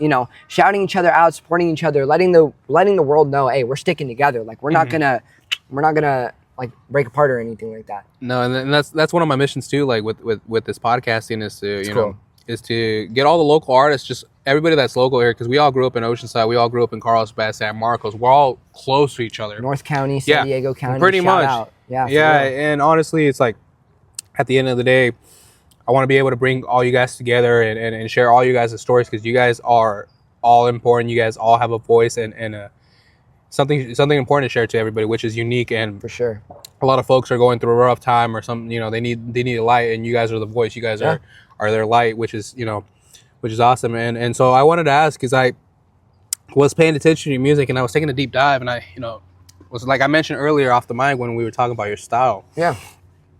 And I did mention how you had a very unique style that sounded like two similar artists that I've been paying attention to. I was like, you kind of sound like shout out to Scott Pilgrim. You sounded like him, but I was like, it almost sounded like Mastermind too, because I said the flow I said is unique. I said, but it reminded me of Ski too. So I was like, okay, how they and X. I was like, okay, this is tight. So you can hear the inspiration. And then I said, and I get the inspiration too from like Babytron too, because I can hear it too, which is unique though, and I fuck with it. So, and it's unique with that. So like, I've been a fan of mine for a minute actually, and I would have never thought in my life that I would actually meet somebody that knows him. These Yeah, artists, yeah. right? They actually knows them on a personal level, and, Yeah. and also people that we listen to the same like style of music too. Yeah, very similar. Because it does. You don't run into people like that too often. I talking with Mastermind and Scott Pilgrim, bro. Like no one else in my area would listen to them. Like I would listen to it. You know, when I got my whip, I'd play their music in the car every now and then, and people just, you know, they wouldn't catch on, and that's them. But like, I try to stay in contact with those guys. Like Mastermind, bro, like that's the homie there. Like we FaceTime every now and then. He comes, he checks in on me, sees how I'm doing. I do the same for the guy because, you know, he's very on and off with music, but he makes some really good stuff, bro. I've always tried to stay associated with the guy, you know, even though he's a little bit more, he's more popular, he's more known. So, but he responds like that. He takes the time, and he's just kind of always, he's been a really supportive guy, surprisingly. And we work, you know, I have a couple songs with him. I've sent him plenty of beats, you know, we've worked. It's cool. It's really cool. We'll have to work on something. Maybe one day we can get him out here. That'd be so cool. Get him on here. Maybe, you know, get him here, and where you guys can do some songs together in person, or even do a performance, and even get him on an episode, because I would love to get him on an episode too. Nah, if he came down for like a concert or something, I'd be like, yo, like we gotta. Yeah, because I would love to actually meet him in person too, and just, you know, ask him too, because I'm very curious, like his flow rhythm into it, and it's like, I know, and I love the way your guys' style is fucking unique. Yeah, that's what I really do. I'm more drawn to that. Right. And so no, it's really neat that, to meet somebody that actually knows that artist too, because I would have never known. I would have never known that. That's so crazy. Yeah. I know. It's little world, such a man. Small world. Yeah, it's crazy. That's cool. I'm gonna let him know after this. I'll be like, yo, like this guy here, like I'm gonna send you him his. I appreciate that. Yeah, for sure. Because I reached out to him on Instagram, but I know I'm just waiting for him to accept it. Yeah. So yeah, once the artist accepts it, they actually respond quickly, which is really surprising. Yeah. And so, you know, hopefully, I know he will in all due time. So I'm looking forward to that one day, to meet this gentleman too, and get him out here in California too. Why not? That'll be cool. Sure. And so, like, you know, let's go back into, you know, your personal life too. So let's ask about favorite colors, because when people ask, like, you know, do you have a favorite color you like? Or colors with an S? I've always found red the most interesting. Red? Yeah. Is there a shade, or is it just red? Or honestly, yeah, just red in general. Red, you know, red I guess expresses a lot of things. You know, there's blood red, there's a light red, you know what I mean? There's different kinds, you know, and they all can express like a different kind of emotion. You know what I mean? I like that. I know for a fact, growing up, I tend to have some anger issues every now and then. I was a kind of an anger issue-induced kid. I was like that too. You know what I mean? I would get mad about things. I would get kind of scary. You know, I'd punch walls. I would do some crazy shit sometimes. Wilding out sometimes. Yeah, I would crash. I would genuinely crash out as a kid, bro. I did that too sometimes. I'm not gonna lie. Yeah, Hell bro. Yeah. And I always just found this is something I don't think I've ever told anyone, but I've even tried to do like drawing too, coloring. I tried to do animation for a little bit when I was in elementary and middle school. Very young, obviously, you know, not a lot of resources, but I still had the idea. I still had the vision of trying it. That's what I mean. Like I've tried so many different things. I've just never stuck out with it. But then coloring like red was just always a top color. And it's always ever been asked since freaking, I don't know, kindergarten, man. It's red. It's just been red. And I don't know, something about that color just says something. That's unique, because like that it stands out. Yeah, it's my brother's favorite color too. It's one of my brother's favorite color, red too, and you know, that's nice to hear about that, because it's different. Because the last two artists, I believe they both said blue was their favorite color. Oh, okay. And they have their reasons why. So, and I like to ask, and for sure, no, yeah, because people want to know sometimes, like, well, what. You know, or you never get asked, what's your favorite color? Yeah, no. Nobody ever asks you, like, it's a basic question, but it's but it means a lot. It can mean a lot, yeah, for sure. I agree. Yeah, so I also wanted to ask, you know, favorite foods, especially, is there any favorite foods here locally that you like, or any certain restaurants that, you know, like, I fuck with this is my to-go to, or even if it's in Oside or San Marcos, don't matter. Anything local that, you know, that's your to-go to. If you know me, I'm low-key a foodie. Okay, let's talk about this then. This is perfect. I be munching, bro. I'm gonna be honest. Like I like trying different things. When I go to Disneyland, I'm like, let's order this. Let's try this. I want to try this. All the new foods that come out, like I am so invested, bro. What did you try out when you were there recently? So I tried. Let's see. I'm trying to think. All the churros possible. Honestly, I try to stick away from like the churros, like the basic things. Oh, like I okay. like to go. I like to go in and like get a meal, bro. I want like I want like a bread bowl with some mac and cheese and chili. I gotta go. I gotta try that next time I go. That's what I'm saying, bro. Like we dabble, bro. Like California Adventure, dude. We got some good stuff too. Like I like that place. We were going around a lot, bro. At Flo's VA Cafe, they had like this mango habanero chicken with fries and ranch, bro. Oh my god, like the way it was steak fries. The way they make I've been to that with like a little green onion on it, bro. Oh my god, it's good. That shit is crazy. So look, Disneyland. If you want to just eat, bro, and you got like a pass, fuck it, go to Disneyland and just eat, bro. Hell yeah, you can even go to downtown too and eat there too. It's open too to the public. I try to do the parks as much, but even downtown has some stuff too, and that's open to the public. Exactly. Yeah, it's open till like 3 in the morning. I didn't know that shit. Yeah, that's crazy, bro. But like, if you're at Disney, you're hungry, you're waiting around long last ride times, maybe the fast pass isn't ready yet, bro. Eat, man. Go check out the cool foods. Like they got a lot of stuff. You just need to look. Yeah. You just need to. There's a lot of like hole in the wall places there. I didn't know about some of the restaurants that were just tucked away. You're like, what? Yeah, you're like, whoa, this was here. Like, bro, there's a place right in front of Matterhorn, and they had like this. It was like a bratwurst with like cheese, garlic, and like it was like I don't know if it was like pretzel bread or something.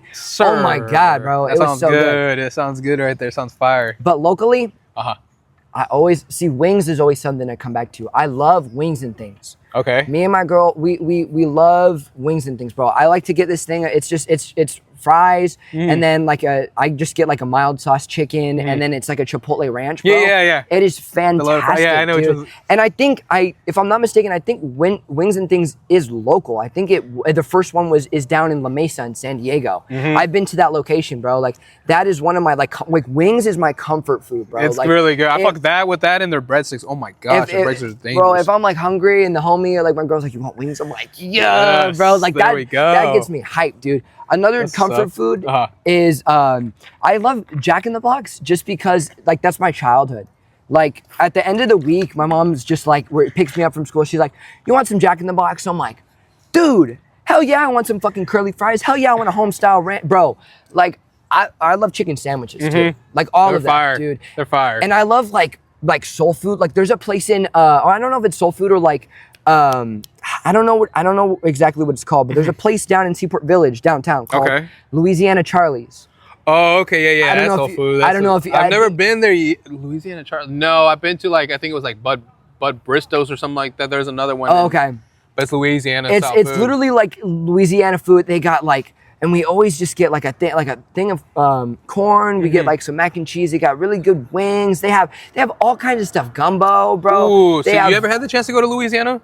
New Orleans? No, I've never been. But me and my girl is like, hey, like we should take a train out there one day and just like try food there because I feel like it's really fucking good. So I'm gonna tell you, yes, you should. Okay, you should do that because I had the blessing and opportunity to actually go out there with my lady. We went out for training, and yeah, New Orleans it's nice. It's really nice, really historic. Yeah, and the fucking food is phenomenal. It's good, right? Yeah.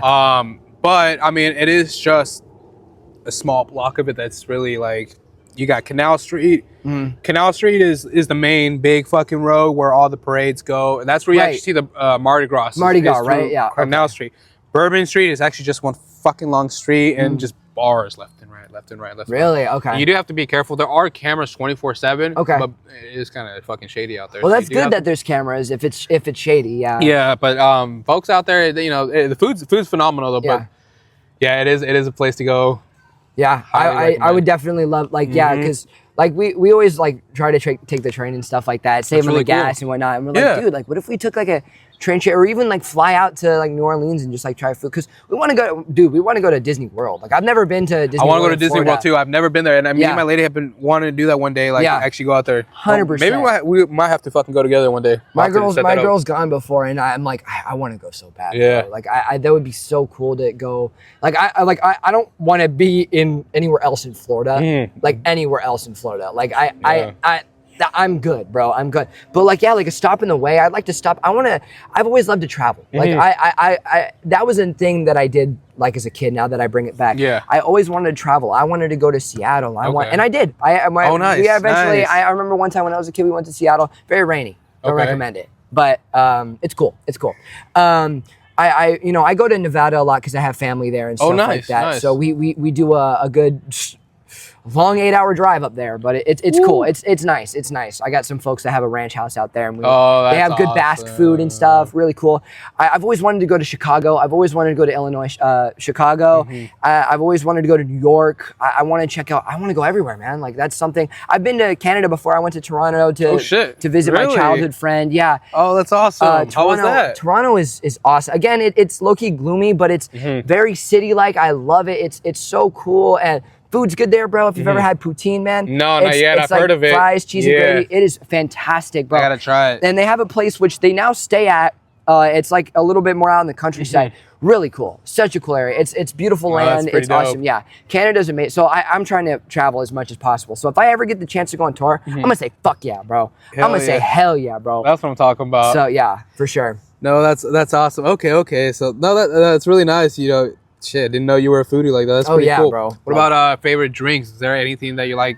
Any favorite drink? Either it's a energy drink or a coffee or a fucking some sort of water or soda, whatever the case is. Yeah, bro. H2O. That's my best friend. I'm gonna be honest with you because I don't like soda. I don't like anything carbonated. I don't like carbonation. Yeah. I want. What is it about the carbonation? Is it just like I'm curious because my sister doesn't like carbonation either, so I want to ask you too. It's always been, look, you can call me a pussy. You can say what you want. It's just too strong for me, man. Like, okay. It's never, I've literally tried to fit in by drinking soda. I tried to drink Sprite. At one time, I actually did like soda. Yeah. I liked Sprite Cranberry. That was good. I remember they would do the commercials and I'd have like my homies in middle school would come sleep over and my mom would just buy us like a giant pack of Sprite Cranberry. We would just crash out on the couch and just watch movies, bro. That was fun, bro.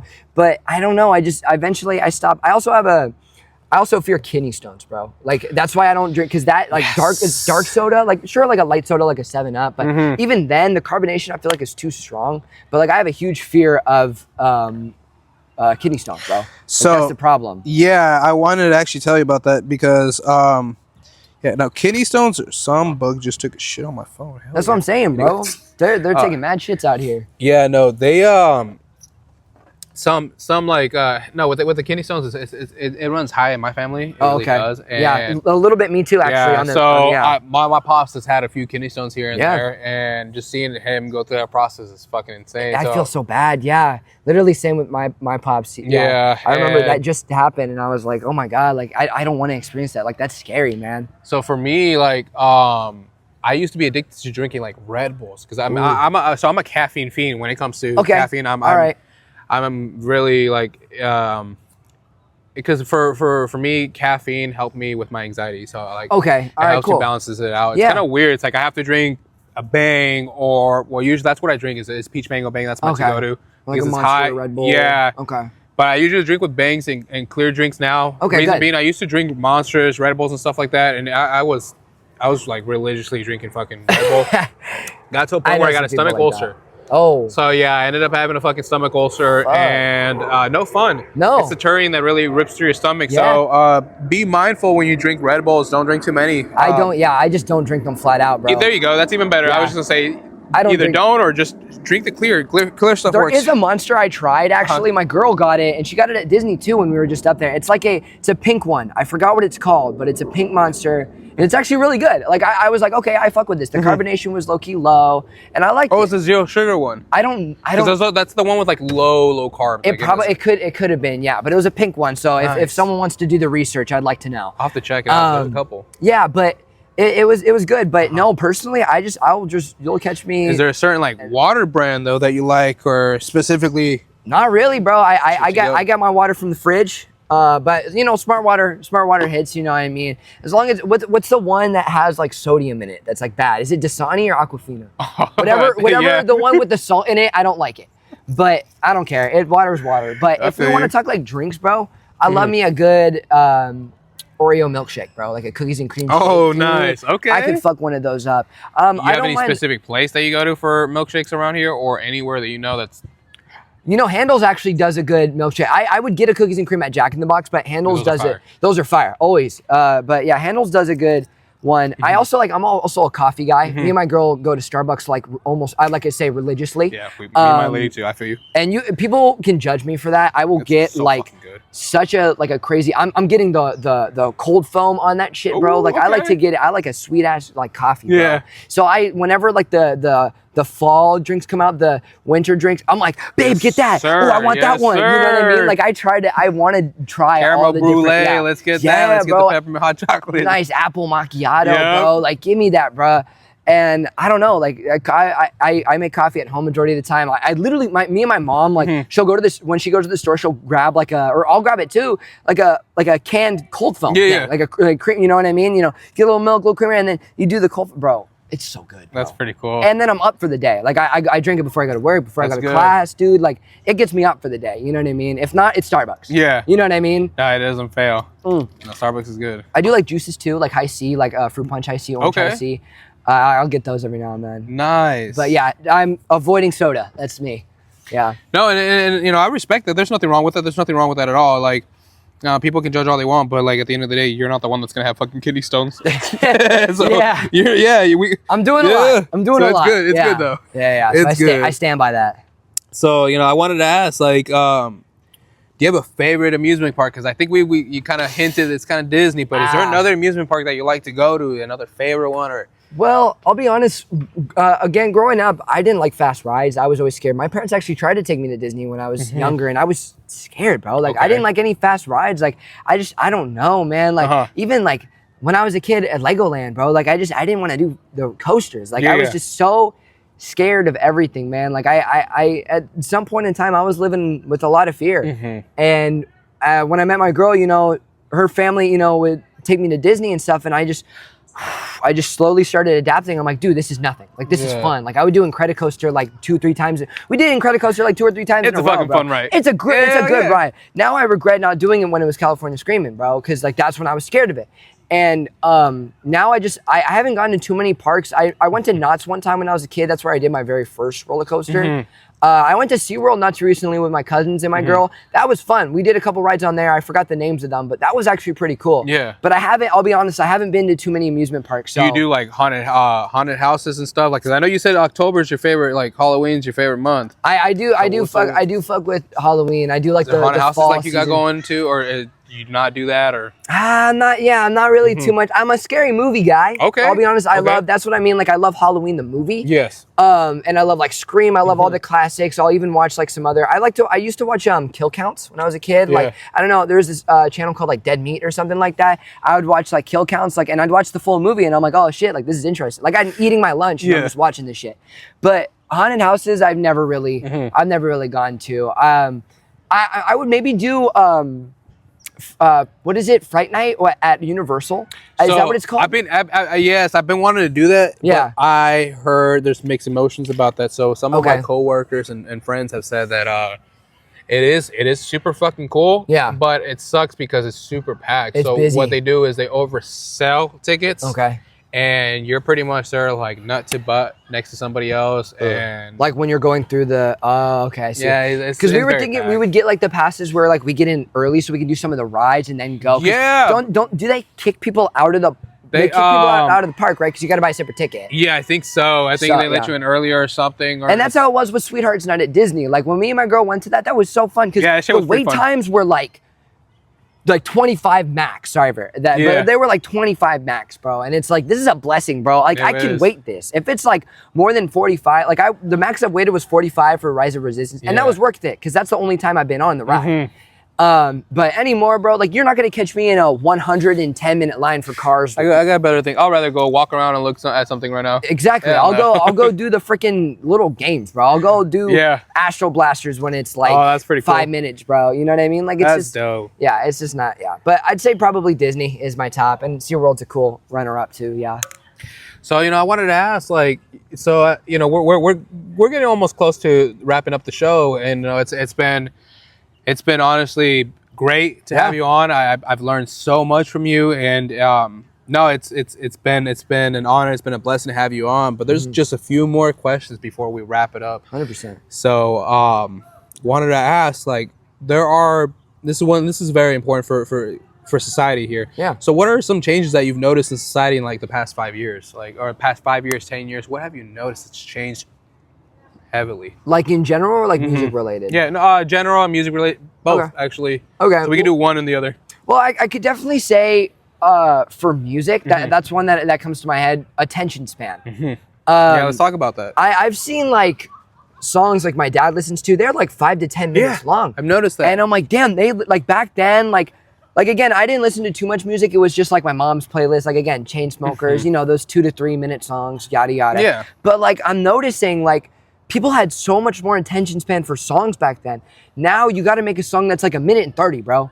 And if it's like more, if it passes that 2 minute mark, people are like, no, come on, get that shit out of here, bro. Like this is too much. Like, and I'm like, bro, what? Like, I love Dylan's album because he's got like these 3-4 minute songs, dude. Yes. Like, that's impressive, bro. Like, he kept going. I was like, hell yeah. He keeps going, dude. Like, I don't want to be, oh, the song's over. And like, I don't want to hear like a song with a feature and it's like almost under a minute. I'm like, are you kidding me, bro? Like, I want to hear more. Like, what are you saying? Yeah, there's got to be more. Yeah, there's got to be more. And I feel like people's attention span, like that's what me and Tito were talking about. That's why the first 3 are under 2 minutes, because people's attention span is just, it's so different than when it was back then. People are just like, boom, song, you know what I mean? And it's like, I want that to play out, you know. I want people to hear what I'm saying, not just like, oh, that was hard, next one, oh, that was fire, that, you know what I mean? Like, and so yeah, me and Tito like did like 3 songs that were quick, and then I'm like, all right, how about the next 3 we make them like 2.5 minutes?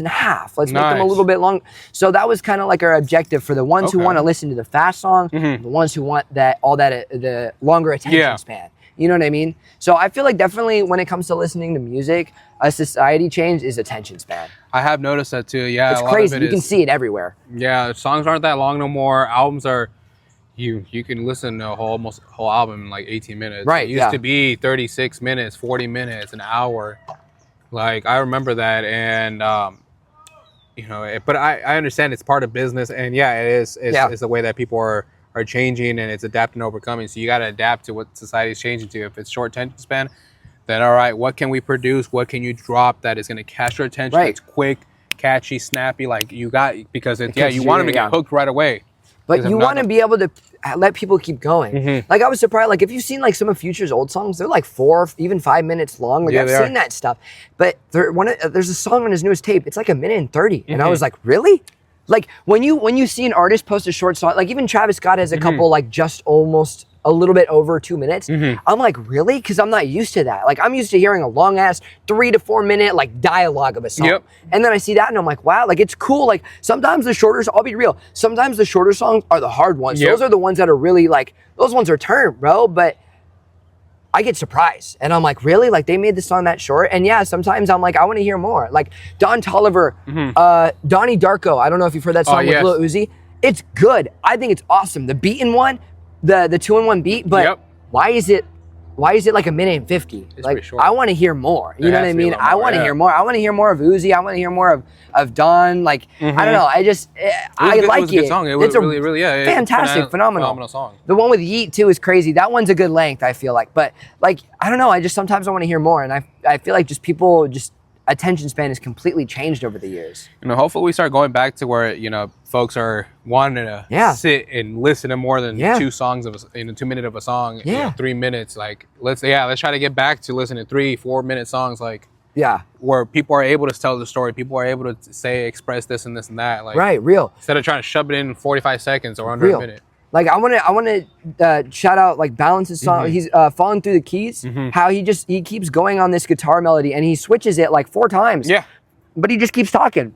Blind Strike. Blind. That's a good one too. Misery too, where the beat changes. Like I like that. I like where you keep going. Like you don't always. At least there's a song or two. Maybe there's a song or two in there where you want it thumping on the bass. You want it hitting hard in the car. But then there's going to be those songs where it's like, hey, like real talk, bro. And I think those are really cool. I might not always be looking for that, but if I'm like genuinely like, okay, I'm going to sit down and listen to this, I'm going to fuck with it. I'm going to be like, this is impressive. This is cool. I like what they're saying. Yeah. Okay. I dig that, man. And that's, so like, okay. And then what about like society-wise though? In general, yeah. That too, in the past couple of years, in the past 5 or 10 years, like, because I know the great cough really fucked a lot of us over. Yeah, that changed a lot of things. The whole remote learning and everything like that. How was that for you? Ooh, it was, you know, it was all right. I was in high school, so it was like mid high school years. And one year I did it fully remotely, and then the other one I had the option to do like a hybrid in person. Yeah. And at first I decided to stay remote, but I realized, damn, this sucks. Like, damn, like I'm low-key like not getting all the information I need. Yeah. Like I should probably be there in class. And my dad would like tell me like go in person. And I was like, nah, like I'm not gonna do it. And then I realized, and I'm like, damn, I should have listened to him. And sometimes in college, I'll have like a class or two that's in person, online. Okay. I have a couple this semester right now, and it's tough. They're the hardest ones. They have the most work, and I feel like all this remote. There's just like a lot of remote stuff. Like obviously, as society grows, we're gonna be more digital and stuff. But like, no, of course. If COVID didn't happen, I don't think my dad would have started working at home now. He'll like, be in his office now, like on his computer. He used to like have an office. Like there was down like in San Diego, up here, but I don't think if COVID didn't happen, I think he would have stayed doing that. And it's cool. Like I'm glad he's always home and stuff like that. But I just feel like he would have kept doing that if COVID didn't happen. And I feel like that automatically like flipped a switch in people to be like, well, I gotta have a computer. I gotta be online. And don't get me wrong, I need my phone. Yeah, like, no, I gotta have my. I'm not it's saying important. I'm addicted, but like No. I want a phone. I want to be able to have context. I want to be able to have a source, some way to present my music and stuff like that. I want to have a computer. I want to have a camera in case I gotta do like a video meeting or something like that. I want all this stuff. Discord in case like I know I want to associate a group together or do like a big like group call or something like that. That'd be cool. You know what I mean? It's like I want that, but I feel like people like feel like this is a need. Like this is like. If you don't have it, you're done. And it's like, that's not always the case. You know what I mean? And I feel like if COVID never happened, then I don't think it would have been that way. You know? I'm not gonna get political or anything. No, that's not I get what we're you. about, you know? I feel you though, because I could easily go down that route too. Yeah. But I definitely understand. Yeah. Exactly. When you put it like that, no, I do, and I've seen the changes too, and it's noticeable. It is noticeable. And the question is, what's next? Hopefully there is nothing, but who knows? Who knows what there's what's in store? Who knows? For sure, yeah. But so wanted to ask another thing. You said you had favorite movies, like you mentioned earlier, your horror movies. Is there any favorite shows or snacks that you like to enjoy while you watch that? You know what? When I was a kid, I was always a show kid. I was always on Cartoon Network. Nickelodeon. Well, not really Nickelodeon, but I watched SpongeBob. Okay. That was it. But Cartoon Network, I'm on that regular show. My dad loved regular show. We'd watch. It was so funny. My dad could understand it. It's a great We'd show. watch that together. Adventure Time, Gumball, Teen Titans Go. All of the Amazing classics. World of Gumball, that shit's so fucking funny. All of the classics, bro. I sometimes I have Hulu. You know what I mean. I'll pop it up once in a while just to see what's up. I'm finna watch. You know what I mean. I'm finna watch some. You know what I mean. Some of my old childhood. I think I've rewatched Adventure Time 2-3 times now. It's so fucking good in my life. Yeah, it's too good to. And I even watched the other. I know the creators of regular show made another. They made a real actual. Not in person, it's animated, but it's like people, you know what I mean? I watched that too, that's funny. Adventure Time has their side quest series. I watched those too. I've seen those too. I love all the childhood stuff. You'll probably catch me in my mid-40s watching SpongeBob. Hey, ain't nothing wrong, man. I love it. There ain't nothing wrong with that. It's awesome, yeah.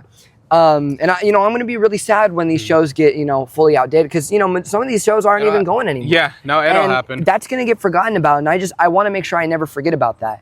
But some stuff I watch now, then I go to Adult Swim, like American Dad, Family Guy. I love Seth MacFarlane. He's so funny in general. I love all the content he does.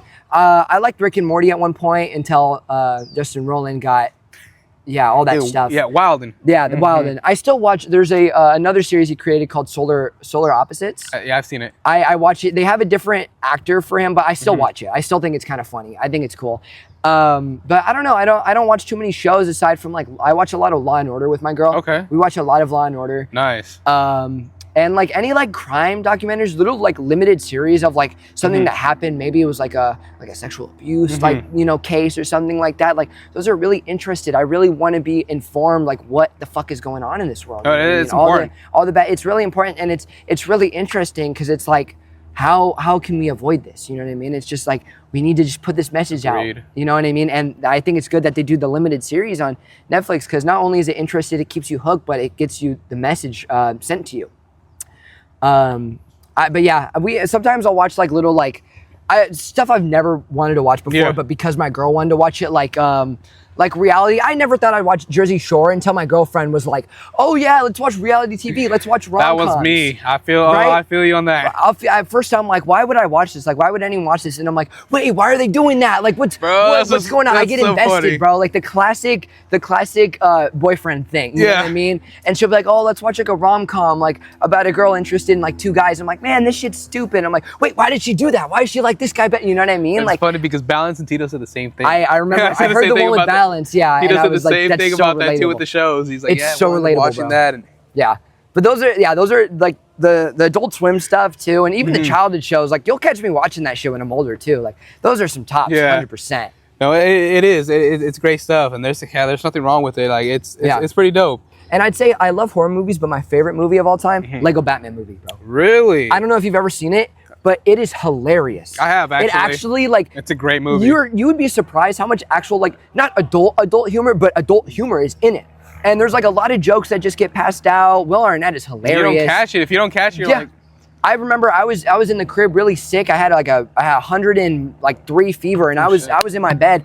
I put that on. I felt like a little bit better after because it was so funny, bro. Yeah, no, like, it's a great, and I love that. It's a good movie because the way that the movie was actually done and produced, it's insane. It's incredible. It's really impressive. I'd also say Superbad too, but someone took that from me. Superbad's a great movie. We could still relate to that. It's a fucking great movie. I think everyone's one of their favorite movies is Superbad. It has to be. Everybody can relate to Superbad. Everybody's 100%. got a story like it, or they had a friend that was like that. Yeah, exactly. So we can all relate to that. Oh God, that's for sure. So I wanted to ask you, as an artist, is there anybody in the future that you hope to collaborate with, in the next like 5 years, the next 10 years? Is there any big artists that you want to collaborate with? What's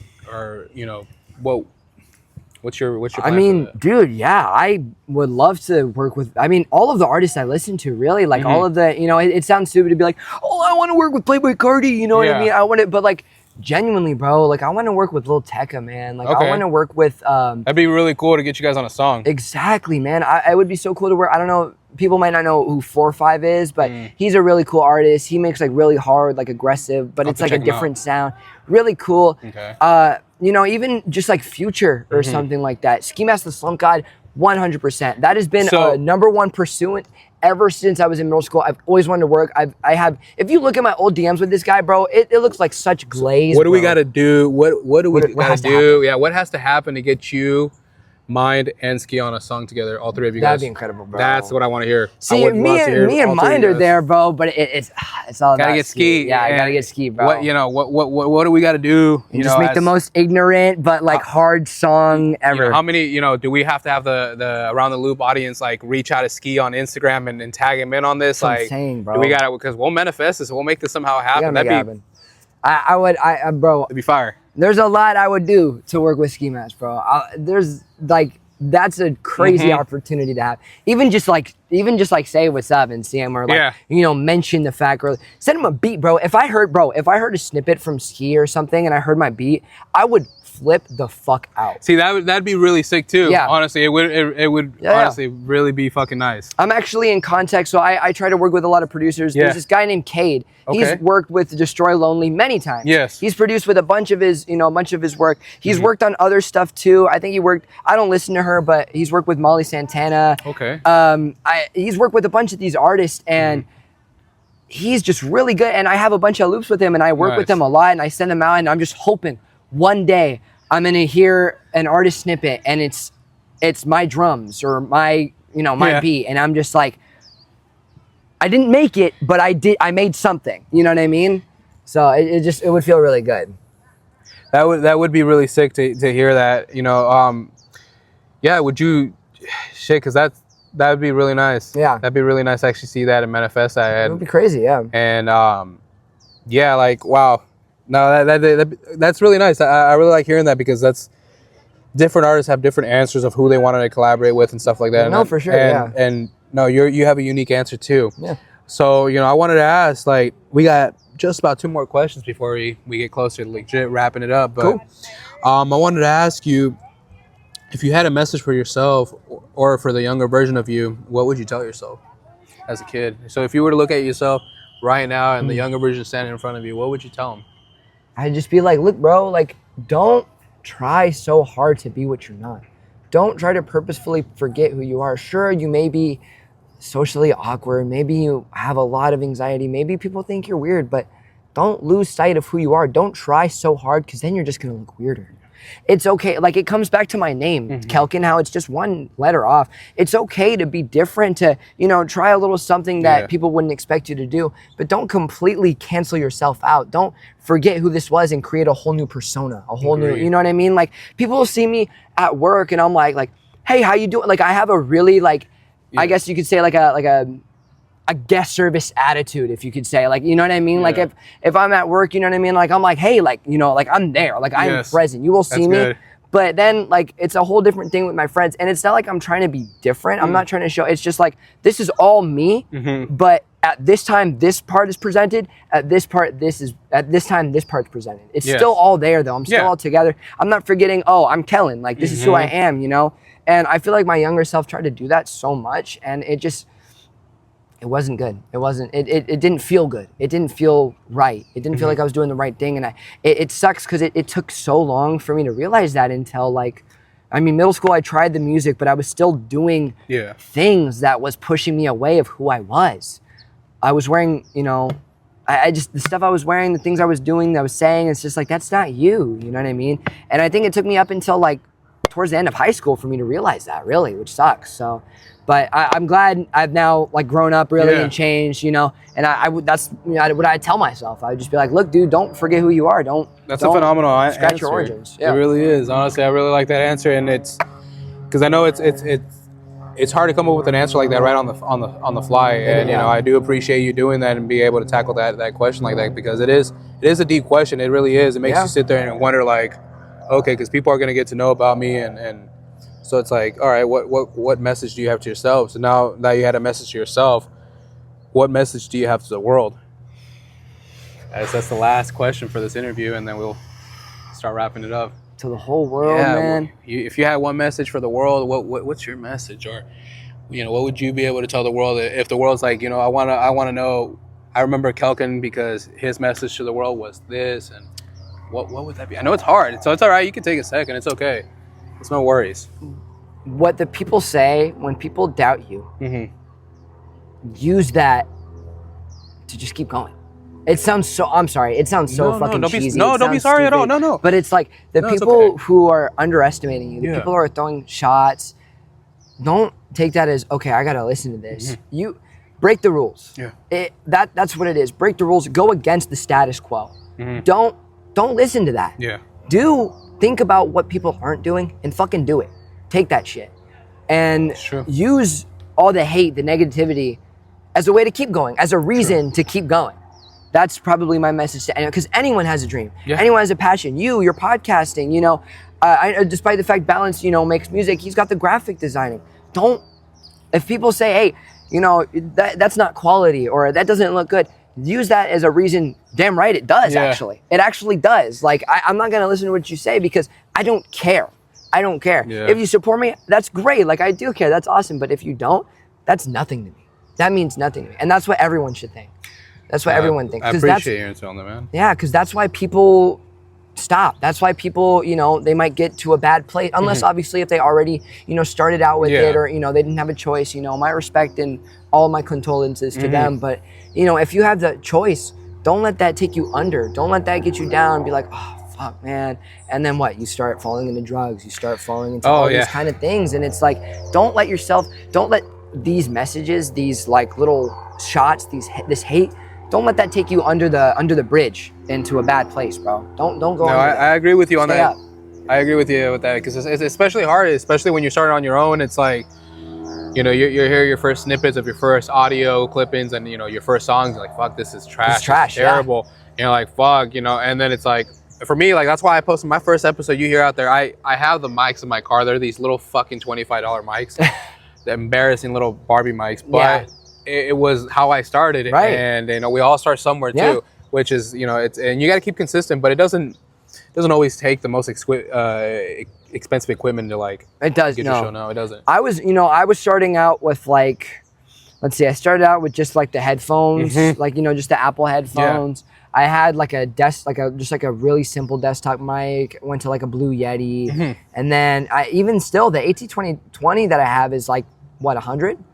And you know, I have this. My speakers are good. I'll be honest. Like I'm finally upgrading the system, but like you can still make almost the same as quality music as like a professional with just that little. You know what I mean? And that's so cool. That's really neat. That's so cool to think about. And I feel like people should take advantage of it. Don't be like, oh man, this guy has so much better equipment than me. I'll never be on that level. No, you can be just as similar with fucking BandLab. Yep. You know what I mean? I don't hear that. And honestly, it hurts a bit because I be using FL, my homies be using Pro Tools, they be grinding, and then someone makes a BandLab hit and then boom, they're blowing up on TikTok, boom, their Apple Music, their SoundCloud's going. I'm like, what the fuck? But look, if it works, man. All you can do is just let it happen. True. You know, true. And that's all. Yeah, that's really it. No, and that's true. Fucking birds keep shitting everywhere. That's what I'm saying. I know. Bro. I was like, I know it ain't fucking rain. I was like, dude, I got shit on my phone again. This park is a war zone, bro. That's crazy. I got shit on my head a few times. I was like, what the fuck? Dude, I know, bro. Fancy little birds. Wow, that's fun. Fuck. Anyways, I'm gonna show up to Tones. He's gonna be like, "Why do you got shit on you?" I'm like, "Dude, You're I'm like, sorry." bro, this park, bro, park. it's a war zone, man. It's fucking hilarious. But you know, I wanted to let you know, I'm very, very proud of you for all the work you've been putting into your music, into your craft, and your producing as well. Like, continue to keep doing you. You know, yeah, there are gonna be dark days, there are gonna be lighter days. Yeah. But just keep striving for the best, because at the end of the day, you got to make it to the top, regardless who gets in your fucking way. And I don't want to sound rude or anything, but nobody should get in your fucking way. No matter who it is, you got to climb to the top. You got to make it to the top. Real. And when there is nothing to climb, fucking put a ladder up and keep climbing. Yeah. Fuck it.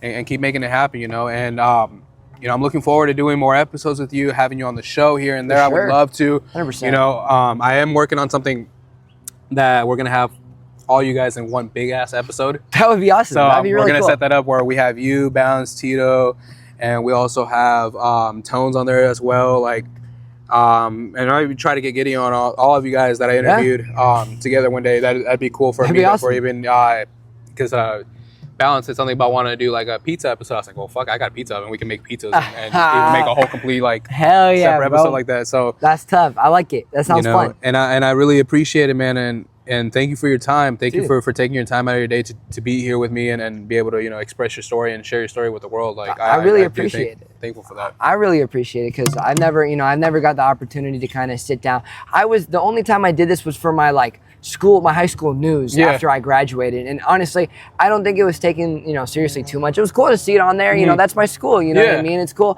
but it's like, you know, no one there knows me. No one, you know, it's not gonna do too much, but it was still cool. It was fun to do. You know, I had my childhood friend and his little brother do it. That was fun. I liked it. It was really appreciated that they took the time to be like, oh, why don't we interview him since I have to do like an interview, you know? So that was cool. But like, this is like the first genuine time I've been able to like get up and kind of like talk about me.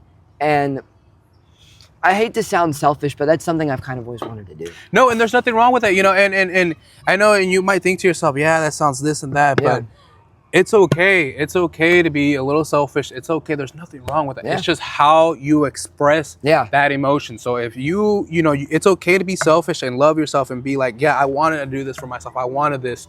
Like, it's okay, man. It's okay to feel like that. It's just how far you push it, though. Right, yeah. So you don't want to be cocky. That's what it is. That's what it is. No, I know exactly. I know exactly what you mean. I've never wanted to be a cocky guy. Like, oh, I'm so cool. I'm better than, you know what I mean? Like, I would never be that guy. And if you see me, if you know me, like, you'll know I'm never that kind of kid. I always try to stay on like an equal, like a stand. You know what I mean?